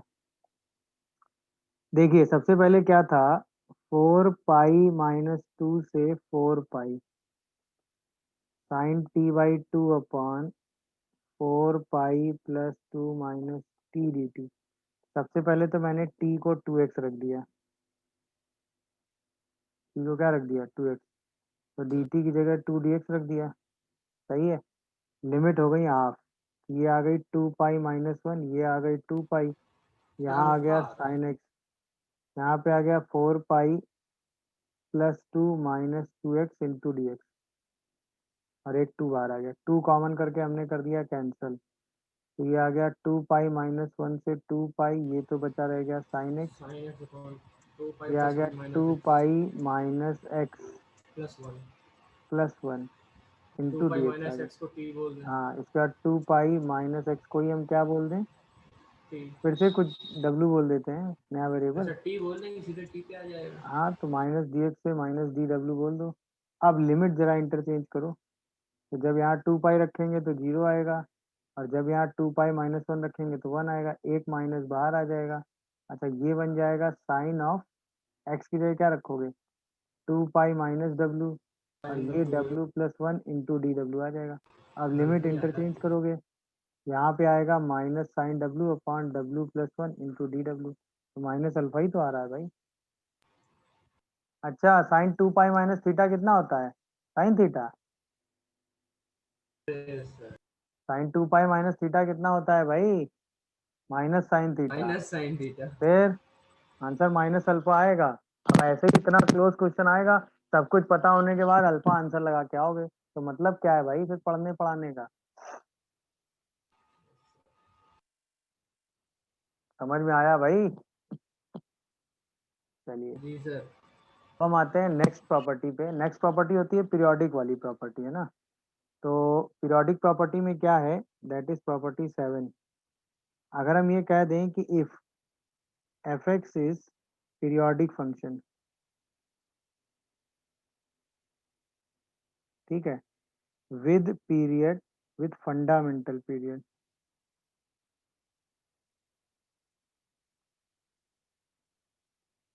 कैपिटल टी, तो ऑब्वियसली अगर वो फंडामेंटल पीरियड है तो f of x plus t equal to f x होगा। मतलब हर बार टी इंटरवल के बाद फंक्शन का बिहेवियर सेम आ जाएगा, तो यानी हर बार टी इंटरवल के बाद फंक्शन का इंटीग्रेशन भी सेम आएगा। तो वही चीज होती है कि अगर हम 0 से n times of T F x D x को इंटीग्रेट करते हैं, तो हर बार टी इंटरवल के बाद उसका इंटीग्रेशन सेम आ जाता है, तो वो ये ब्रेक हो जाता है, जहाँ पे n क्या है, एक नेचुरल नंबर। यहीं पे अगर हम m times of interval t से n times of interval t f x D x में इंटीग्रेट करते हैं, तो ये n माइनस एम इंटू 0 से t f x D x आ जाता है, जहाँ पे m और n अभी भी क्या है, नेचुरल नंबर। यहीं पे अगर हम 0 से सॉरी a से a plus n times of t जाते हैं और a कोई भी रियल नंबर होता है, तो भी ये n टाइम्स ऑफ 0 से t f x D x ही है, क्योंकि ग्राफ की शिफ्टिंग हो रखी है। सही है, a कोई भी रियल नंबर ले लो, क्या फर्क पड़ता है, ठीक है ना। इसके बाद अगर हम 0 से a plus n times of t जाते हैं, तो हम क्या करते हैं, सबसे पहले 0 से a वाला पोर्शन अलग कर लेते हैं, और फिर a से a प्लस एन टी वाला पोर्शन हमने पढ़ाई है, तो वो 0 से t f x into D x आ जाता है। ये है सिचुएशन। तो अल्टीमेटली क्या है कि अगर फंक्शन पीरियोडिक है, अल्टीमेटली क्या है कि अगर फंक्शन पीरियोडिक है, तो जितने पीरियोडिक मल्टीपल हैं उतने बार उसका इंटीग्रेशन करने की जरूरत नहीं है, सीधा उसका पीरियोडिक जितने टाइम्स वो पीरियड रिपीट कर रहा है वो बाहर कर लो, एक पीरियड में उसके किसी भी इंटीग्रेशन कर दो और उसमें n मल्टीप्लाई कर दो, जितने पीरियड के बॉक्स उसके साथ आ रहे हैं, सीधा सिंप्लीफाई करके आंसर आ जाएगा। सीधा पीरियोडिसिटी वाला बॉक्स सीधा बाहर करो, बाकी सीधा सिंप्लीफाई करके आंसर लिख दो। क्या है, मेरी पूरी बात समझ में आ रही है सबको? Yes sir. ये तो आराम से सॉल्व हो जाएगा। जैसे अब आपको पता है क्या, जब आपसे पूछा गया 0 से 100 पाई साइन एक्स डी एक्स का इंटीग्रेशन, बोलो, तो ऑब्वियसली 2 पाई इसका पीरियड होता है, तो ये 50 टाइम्स ऑफ 0 से 2 पाई साइन एक्स डी एक्स आएगा, और एक पीरियड में इंटीग्रेशन 0 जीरो। होता है, तो टोटल इंटीग्रेशन भी क्या हो गया भाई, जीरो। 0 हो गया। देख लीजिए, कोई कंफ्यूजन आ रहा हो तो बताइए। No sir. सही है। अब यहीं पे अगर क्वेश्चन हो जाता, सोच के देखना, 0 से 101 पाई साइन एक्स डी एक्स, तो अब क्या करते हैं भाई, हम इसको लिख सकते हैं 0 से pi plus 100 pi into sine x D x, तो इसका मतलब 0 से पाई अलग कर दो, बाकी तो शिफ्टिंग हो गई ना। नहीं समझे मेरी बात? वो इंटीग्रेशन क्या हो गया, 0, इसका इंटीग्रेशन 2 होता ही है, तो फाइनल आंसर अल्टीमेटली कितना आ गया, 2। समझ रहे हो कि नहीं भाई? अब यहीं पे क्वेश्चन ये आईटी ने पूछा था, 0 से 100 ई की power x minus box of x into D x, तो ऑब्वियसली 0 से 100 ई की power fraction part of x into D x, fraction part of x कैसा फंक्शन है, पीरियोडिक, इसका पीरियड कितना होता है, 1, तो ये 100 टाइम्स ऑफ 0 से 1 ई की power fraction part of x D x आ गया। और अगर x की वैल्यू 0 से 1 के बीच में है, तो फ्रैक्शन पार्ट ऑफ x और x में कोई डिफरेंस होता नहीं है, तो ये 100 टाइम्स ऑफ 0 से 1 ई की पावर x dx हो गया। अब इसको इंटीग्रेट कर दो, तो 100 times of e minus 1 answer आ गया। क्या है, मेरी बात सबको समझ में आई, ये बताओ। किसी को कोई कंफ्यूजन या डाउट हो तो बोलो। बोलिए, समझ गए कि नहीं भाई? गुड। अब ये क्वेश्चन पूछा गया है, फाइंड एन इफ 0 से n box of x dx upon 0 से n fractional part of x dx, सही है, इज इक्वल टू 12। n की वैल्यू पूछी गई है।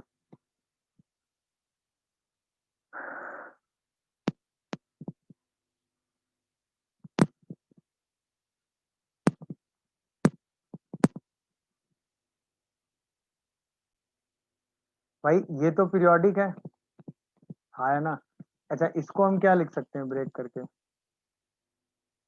0 से n, क्या हम इसको x minus fractional part of x लिख सकते हैं? बस ये सोच के जवाब दो, बाकी तो क्वेश्चन खत्म ही हो गया। 13 आ रहा है क्या आंसर? हाँ, आंसर 13 है बेटा।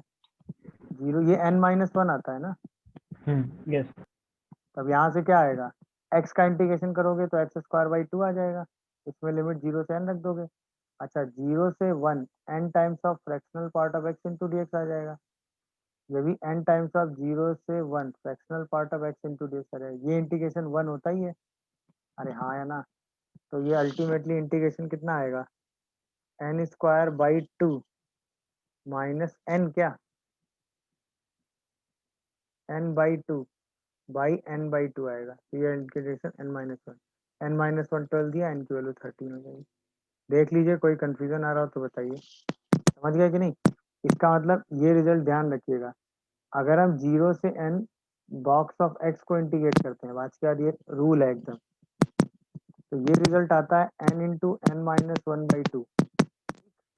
और अगर हम 0 से n फ्रैक्शनल पार्ट को इंटीग्रेट करते हैं तो ये रिजल्ट n/2 आता है, जहाँ पे n जो है वो क्या होता है? एक नेचुरल नंबर। ठीक है, बॉक्स ऑफ x का मतलब हो गया GIF, और फ्रैक्शनल पार्ट ऑफ x का मतलब हो गया फ्रैक्शनल पार्ट। ये डायरेक्ट दोनों रिजल्ट हैं, ये आपने अभी प्रूफ किए हैं। क्योंकि मेरी बात समझ रहे हैं कि नहीं आप लोग? बोलिए भाई।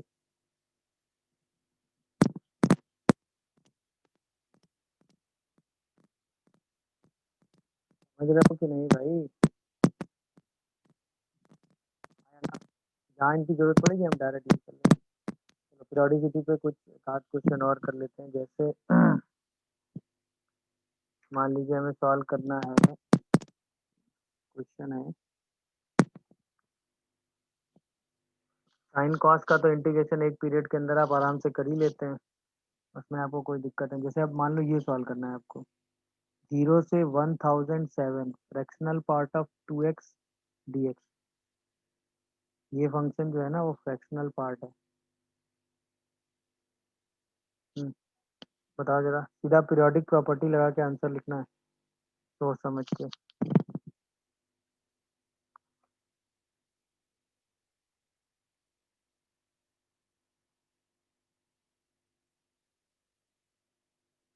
फिर 0 से 2014x mod of sine x plus mod of cos x into D x.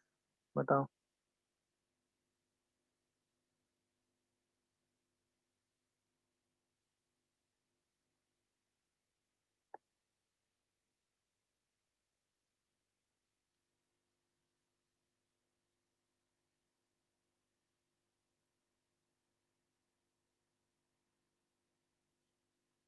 एक और कर लो, 0 से 2014 पाई, ये पाई है ना, root under 1 minus cos 2x into D x.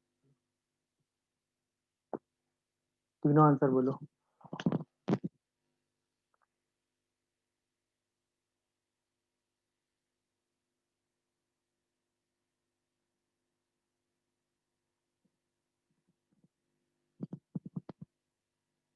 एक और पूछने का मन कर रहा है मेरा। फाइंड 0 से 1500 fx dx if fx plus f of x plus half equal to 3। ये भी मैंने आपको बताया पीरियोडिसिटी के टाइम, इससे ज़्यादा वेरिएशन नहीं आएगा। हाँ चलो, चारों आंसर बोलो। आपके पास 3 मिनट है, बहुत है 3 मिनट। भाई फर्स्ट फंक्शन जिसका पीरियड कितना होगा, हाफ। 1007 तो पहले का ये सर 1007 आ रहा है। हाफ आया, जैसे हाफ पीरियड आएगा तो इसको आप लिखोगे 0 से लेके कितना 2014 into half, fractional part of 2x into D x, ये लिख लोगे। तो यहाँ से 2014 बाहर आ जाएगा और ये बचेगा 0 से half 2x into D x, और 2x को तो इंटीग्रेट कर ही लोगे ना एक्स स्क्वायर बाई 2 करके। तो 2014 इंटू एक्स स्क्वायर, और लिमिट रख दोगे 0 से 4, सॉरी 0 से हाफ, नहीं क्या बोलो। और जैसे ही हाफ यहाँ रखोगे तो 1/4 आएगा, यानी आंसर 1007/2 आ रहा है। क्या कहते हो, मिल गई होगी गलती, नहीं मिली क्या? सबको अपनी अपनी गलती मिली कि नहीं मिली? कुछ और आंसर बता रहे थे आप लोग तो। गलती समझ में आई नहीं आई? भाई 0 से हाफ के बीच में फ्रैक्शनल पार्ट ऑफ 2x को तो 2x लिख सकते हो ना, बोलो।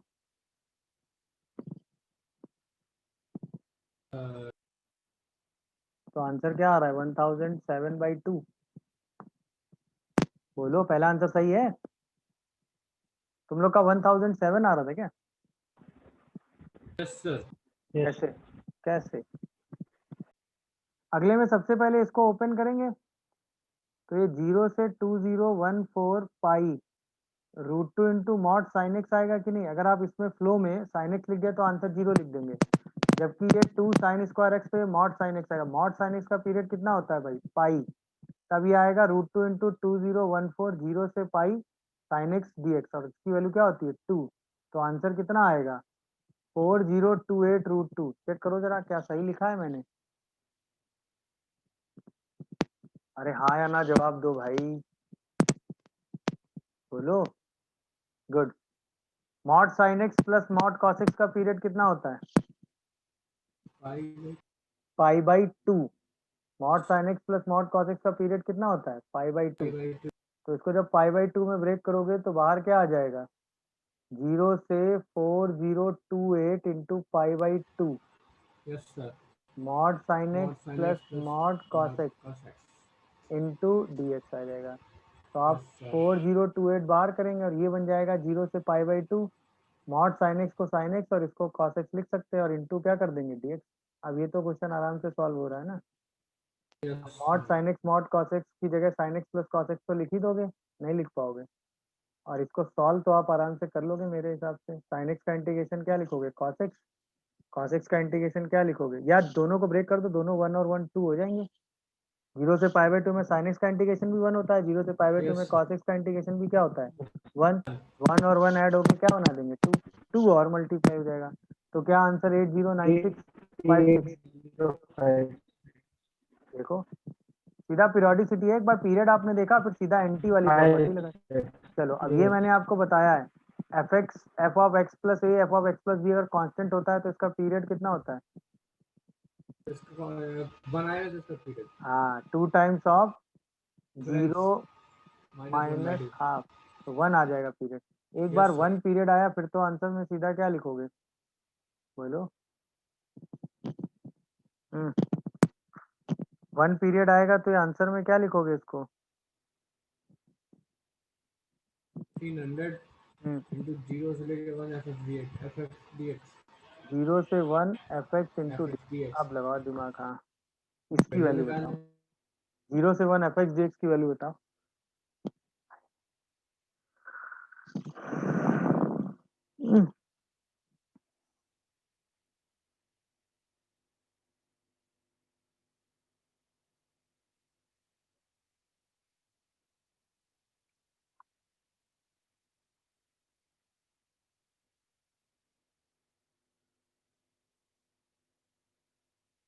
बताओ जल्दी। इसी के बाद तो इस क्वेश्चन में ट्रिक है।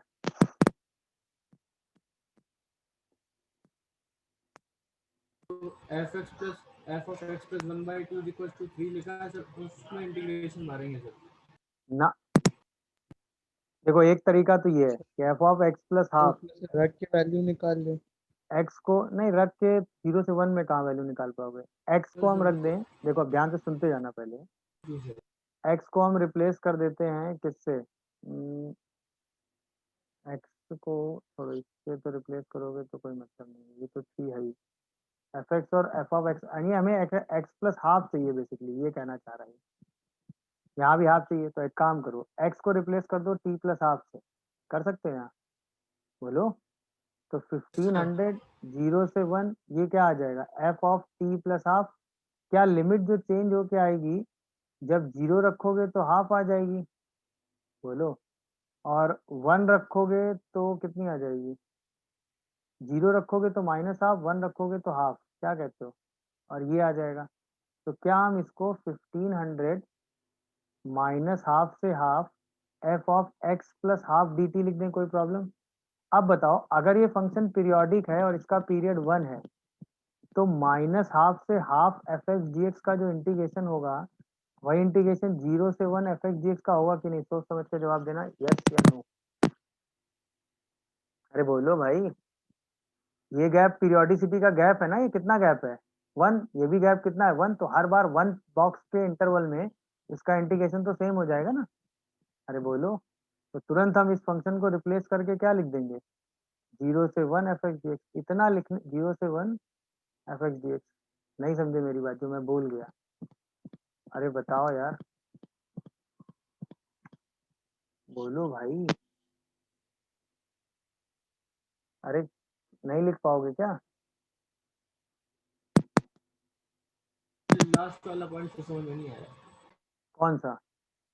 सर, माइनस हाफ से हाफ को सर कैसे कर दिया 0 से यार 1। एक्चुअल में क्या था, ये फंक्शन जिसका पीरियड 1 है, तो हर बार 1 पीरियड में, मान लो जैसे सपोज ग्राफ कुछ बन रहा है, तो हर बार 1 पीरियड में इंटीग्रेशन सेम होगा। अब सपोज हमने ये बनाया, तो हाफ से लेके हाफ में अगर इंटीग्रेशन निकालोगे तो वो भी तो सेम ही आएगा ना, यस सर। 0 से 1 का आएगा, वही हाफ से 1 का आएगा भाई। एक पीरियोडिक बॉक्स में तो इंटीग्रेशन सेम आएगा ना, एक पीरियोडिक बॉक्स में तो इंटीग्रेशन क्या आ जाएगा, सेम आ जाएगा हमेशा। नहीं समझे मेरी बात, बोलो भाई। तो हर एक पीरियोडिक बॉक्स में इंटीग्रेशन सेम आ जाएगा कि नहीं आ जाएगा, बस क्वेश्चन खत्म। अब हम इसको लिख दो 1500 माइनस हाफ से half 3 minus F x into D x, लिख सकते हो कि नहीं। अब ये आ गया 1500 माइनस हाफ से half 3 into D x minus 1500 minus half से half f x into D x, लिख सकते हो कि नहीं, सोच के बताओ। यस। ये यही वैल्यू आई बन गई कि नहीं बन गई, क्योंकि इसको हम 0 से 1 में रिप्लेस कर सकते हैं, और ये आराम से सॉल्व हो रहा है। तो 4500 इंटू 1 दिख रहा है कि नहीं, और ये क्या आ गया आई, ये भी क्या आ गया आई, तो 2i इज इक्वल टू 4500, तो आई की वैल्यू 2250 आ गई। चेक कर लो आराम से, कोई कंफ्यूजन की डाउट की बात हो तो बताओ। क्वेश्चन अच्छा था एक्चुअली। इसको ऐसे भी तो सर कर सकते थे बाद में, 0 से 1 एफ एक्स। हाँ वो f of x plus 1/2 is equal to 3 लिखा हुआ है सर, इसको दोनों साइड इंटीग्रेट कर दें, 0 से 1 पे एफ एक्स प्लस 0 से 1 पे हाँ, एफ एक्स वो भी कर प्लस सकते 0 हो, से इसकी 1 वैल्यू सीधा तुम 3/2 लिख देते, 3/2 वही बात। सीधे 1। ये तुमने पता कर लिया है, तो इसको सीधा 0 से 1 इंटीग्रेट करो, फिर ये वाला रिप्लेसमेंट लगा दो, और ये दोनों इंटीग्रेशन सेम आ जाएंगे, तो वो भी कर सकते हो, ठीक है वो भी। तो बात ये वाला रिप्लेसमेंट तो देखना पड़ेगा ना एंड में, कि भाई कि 0 से हाफ करने के बाद ये और ये वाला इंटीग्रेशन जो है वो सेम आ रहा है, नहीं जी सर जी। उतना तो देखना पड़ेगा ना, वो चीज है। बस अगर आपको ये पता है कि हाफ से 1 में एफ एक्स का इंटीग्रेशन और 0 से 1 का इंटीग्रेशन सेम होता है, तो बस वही रिप्लेसमेंट यहाँ लगाना था। नहीं समझे, समझ गया। बस इतना ही काम आपको करना, तो एक बार ये काम आप करेंगे तो आराम से आंसर आ जाएगा। देख लीजिए, कोई कंफ्यूजन आ रहा हो तो बताइए। अरे हाँ या ना बोलो भाई। तो कई बार इस टाइप की सिचुएशंस भी आ जाती है जहाँ पे आपको ये कॉन्सेप्ट लगा के अपने इंटीग्रेशन को लिखना होता है, बस ये है। जहाँ पे आपको अपने इंटीग्रेशन को यही सेम कॉन्सेप्ट लगा के लिखना होता है, बस और कोई बात नहीं है।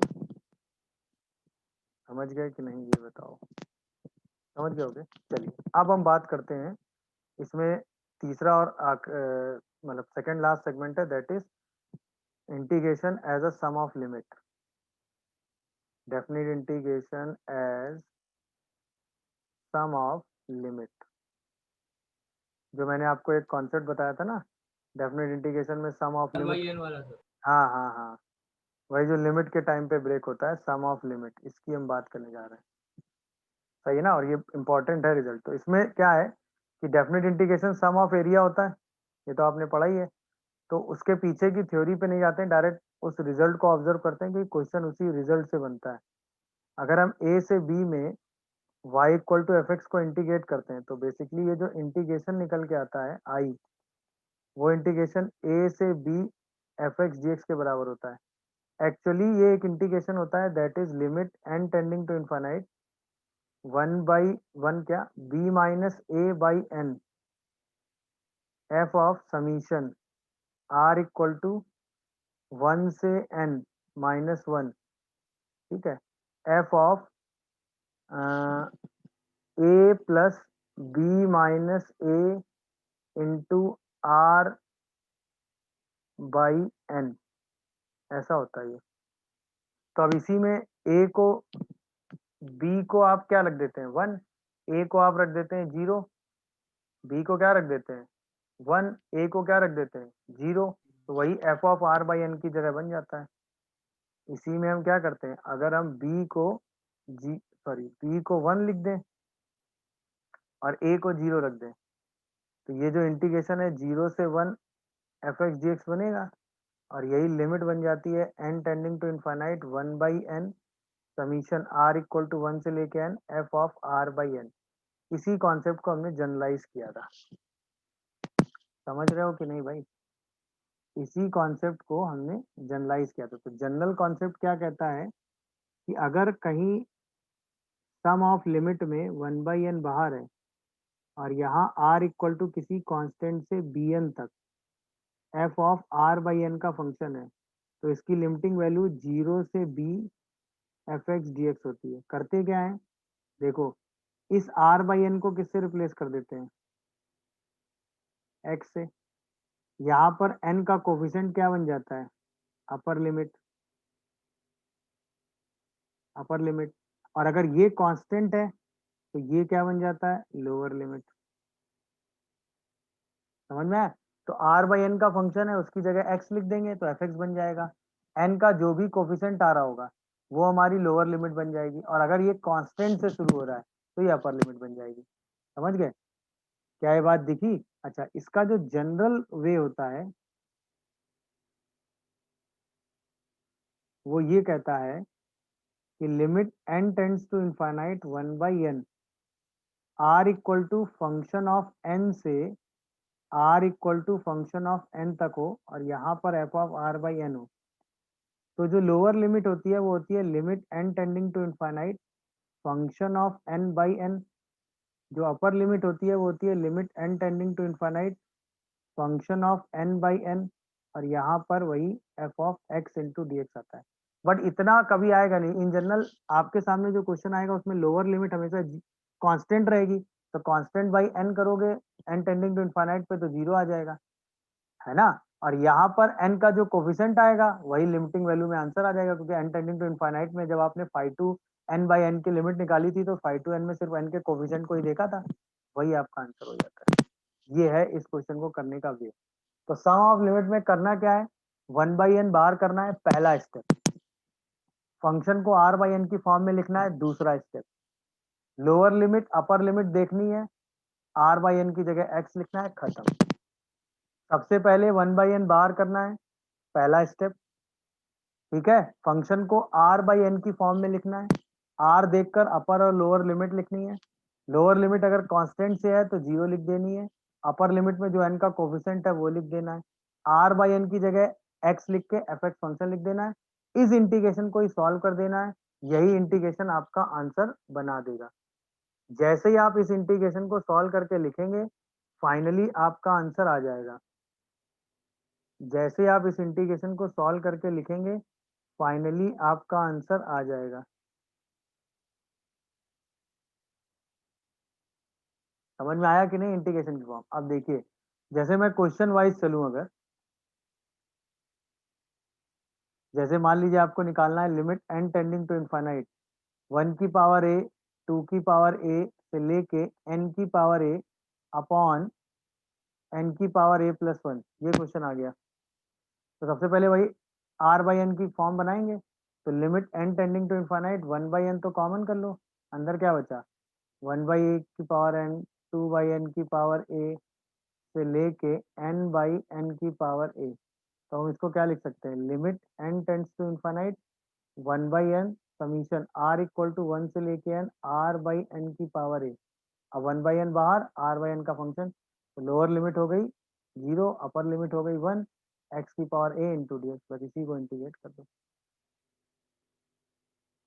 दिखा क्या भाई, आंसर 1 बाई ए प्लस 1 आ गया, हाँ या ना? दिखा सबको? अब इस रिजल्ट को हम एज अ रूल यूज कर सकते हैं, क्योंकि ये result as a rule use होता है। तो limit n tending to infinite 1 की पावर a 2 की पावर a से लेके n की पावर a अपॉन n की पावर a प्लस 1 हो, तो इसका आंसर हमेशा 1 अपॉन a प्लस 1 आता है, ये ध्यान रखिएगा। क्लियर है? अब देखिए सब सीधा सम ऑफ लिमिट के हिसाब से ही आपने निकाला है।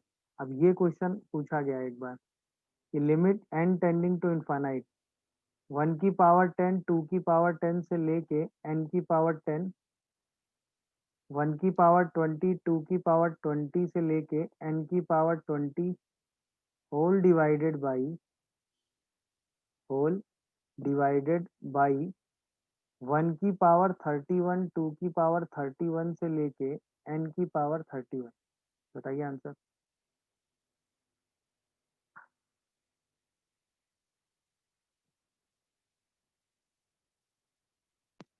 तीन पार्ट में ब्रेक कर देंगे सर क्योंकि मल्टीप्लिकेशन वाली फॉर्म है ना। तो 1/10 2 की पावर 10 से लेके n की पावर 10, यहाँ पे n की पावर 11 ले लेंगे। फिर 1 की पावर 20 2 की पावर 20 से लेके n की पावर 20, यहाँ पर 1 की पावर सॉरी n की पावर 30 सॉरी 22 ले लेंगे क्या? 21 ले रहे सर। 21 ले लो, हाँ एक 1 पावर लेंगे। बढ़ा के। हाँ, और यहाँ पे दोनों का सम ले लो, तो 1 की पावर 31 2 की पावर 31, ये तो डिस्ट्रीब्यूट ही हो गया बाई n की पावर 32। अब तो ये लिमिट अलग निकल आएगी इंटीग्रेशन, ये लिमिट अलग ये लिमिट अलग, तीनों लिमिट निकालना तो आप जानते ही हैं। 1/11 into 1/21 upon 1/32। वेरी गुड, तो आंसर क्या आ गया 32 अपॉन 32 11 upon इंटू 11 into 21। सही है। Yes sir. समझ गया होगा सब लोग, कोई कंफ्यूजन हो यस तो सर। बताओ। गुड, चलिए अब जरा कुछ क्वेश्चन सॉल्व करिए। जैसे limit n tending to infinite, ठीक है ना, 1 by n plus 1 1 by n plus 2 से लेके 1/2n, बताओ।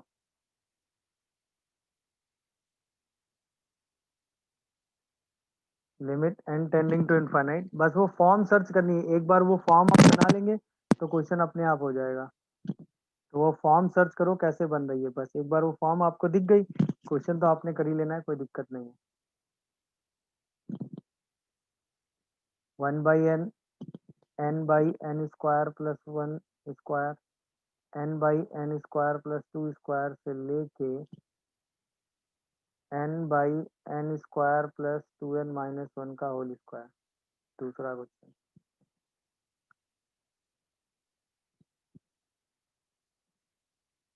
पहला फॉर्म दिखा पहले में n+1 n+2, तो इसको n+n लिख लेंगे। तो अगर फॉर्म के हिसाब से आप चलोगे तो 1 अपॉन n+1 1 अपॉन n+2, इसको क्या लिख लोगे 1 अपॉन n+n। तो ये क्या बन जाएगा बोलो, n पूरे से कॉमन कर लो, तो limit n tending to infinite n common किया तो क्या बना ये 1 upon 1 plus 1 by n 1 upon 1 plus 2 by n, ऐसे करते करते 1 upon 1 plus n by n है कि नहीं सोचो।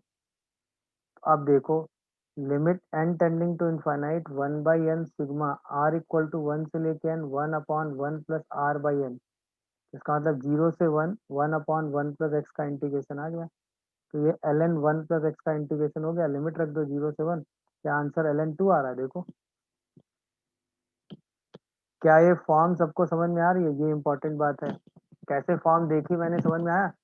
सबसे पहले क्वेश्चन को सेम फॉर्मेट में लिख दिया, इसके बाद 1/n कॉमन किया, जहां जहां r/n बन रहा था वहां r/n बनाया और सीधा सिंप्लीफाई करके आंसर लिख दिया।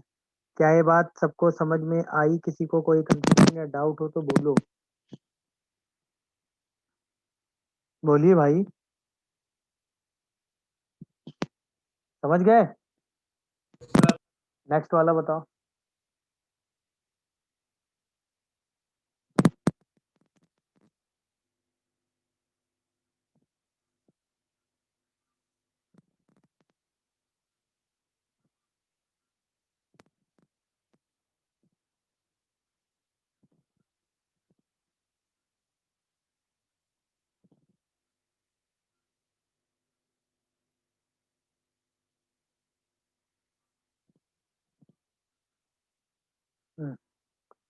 सेकंड का आंसर बोलो जल्दी से।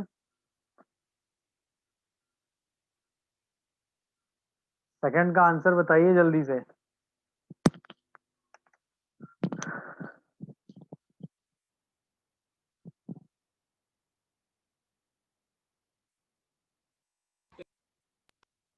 हैं? tan इनवर्स भाई इसको जब सेम फॉर्मेट में लिखेंगे तो यहाँ n प्लस 0 लिख लो। तो देखो limit n tending to infinite, n square पूरे से कॉमन लो, पूरे से एक n स्क्वायर कॉमन लो। पहले तो सेम फॉर्मेट देख लिया करो। तो सेम फॉर्मेट, डिनोमिनेटर पे n चाहिए तो n by n square plus 0, n by n square plus 1 square, 0 का square, n by n square plus 2 square, n by n square plus 2n minus 1 का whole square. अब क्या करो, n common करो numerator से, n square common करो denominator से। तो क्या ये 1/1 प्लस 0 बाई एन का स्क्वायर, 1/1 प्लस 1 बाई एन का होल स्क्वायर, ऐसे करते करते 1/1 plus 2n minus 1 by n का होल स्क्वायर आ जाएगा। अब ये क्या फॉर्म बनी, limit n tending to infinite 1 by n sigma r equal to 0 से लेके 2n minus 1 1/1 plus r by n का होल स्क्वायर। देख लो सब लोग, यानी कि इसका इंटीग्रेशन किसका बना, 0 से 2, n का कोफिशिएंट 2 है ना, और 1/1 प्लस एक्स स्क्वायर। अरे हाँ या ना? अब तो इसको सॉल्व कर लोगे। तो ये आया tan इनवर्स एक्स, लिमिट रख दो 0 से 2। क्या आंसर tan इनवर्स 2 आ रहा है? बोलो। अपर लिमिट 2 समझ में आई थी कि नहीं आई थी? अपर लिमिट 2 समझ में आ रही थी because of this 2n minus 1। यहाँ जो भी n का कोफिशिएंट आता है वो अपर लिमिट होती है। समझ रहे हो कि नहीं भाई? क्लियर हुआ? चलिए अगला क्वेश्चन सॉल्व करिए जरा जल्दी से। सबसे पहले क्वेश्चन को सेम फॉर्मेट में करो, इसके बाद सिंप्लीफाई करके आंसर लिख दो। सबसे पहले क्वेश्चन को सेम फॉर्मेट में लिखो, फिर सिंप्लीफाई करके आंसर लिख दो, बस इससे ज्यादा कुछ नहीं करना होता है। सेम फॉर्मेट में लिखो, सिंप्लीफाई करके आंसर लिखो।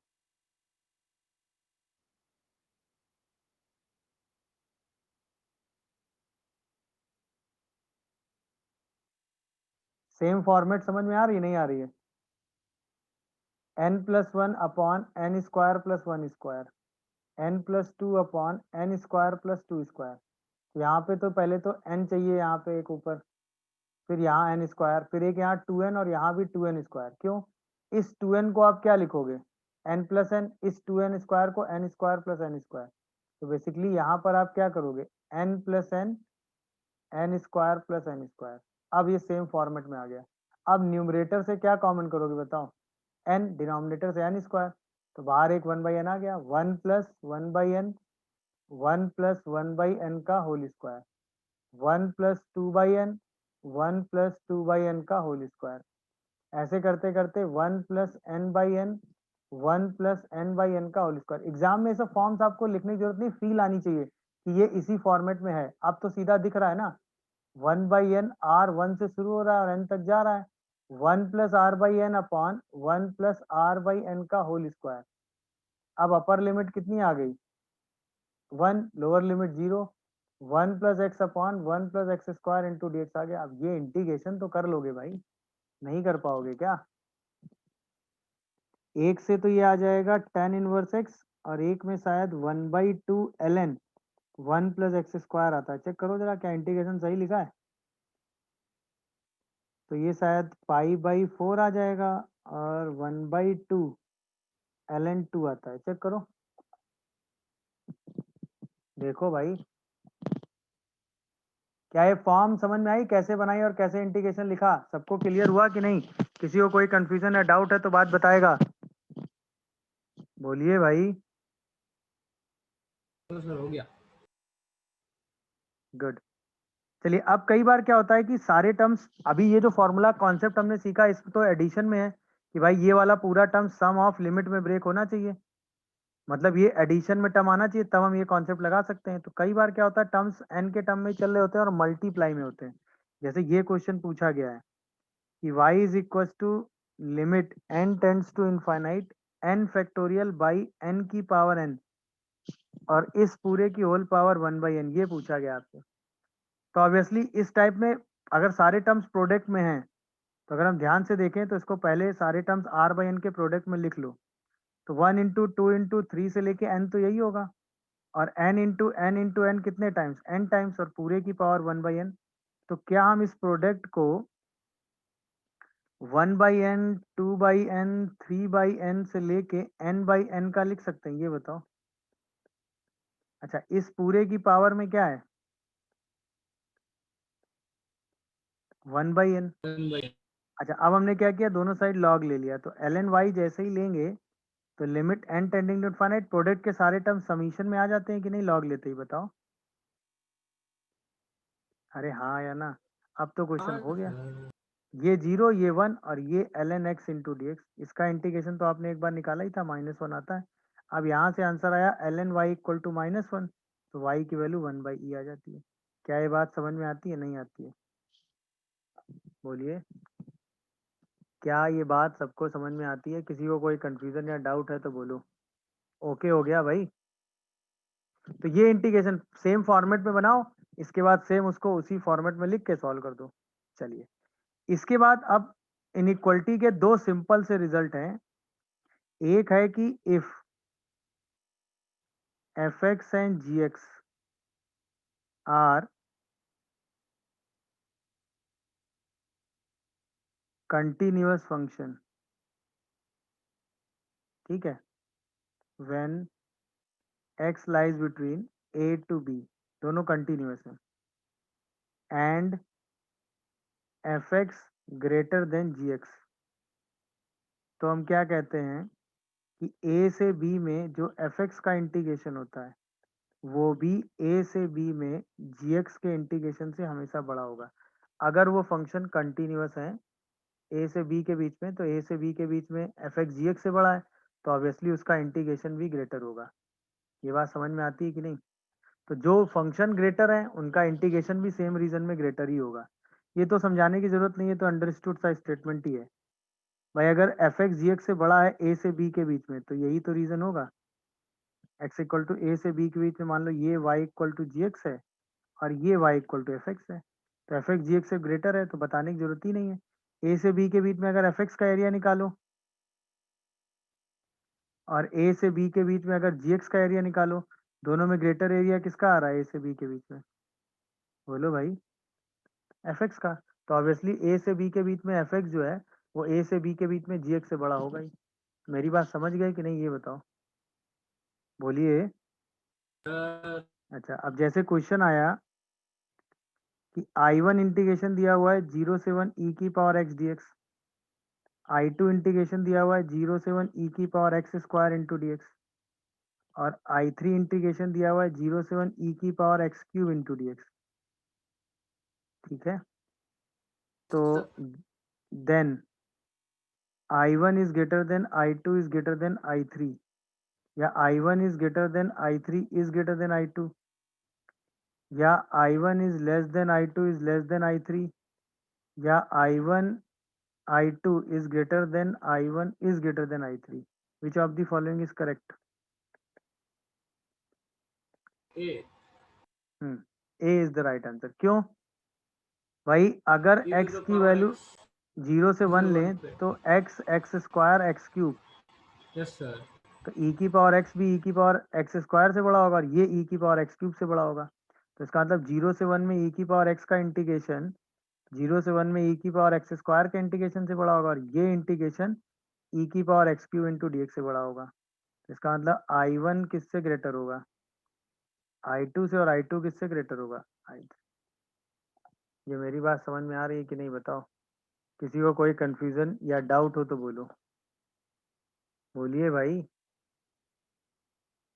समझ गए कि नहीं बताओ, हाँ या ना? चलिए।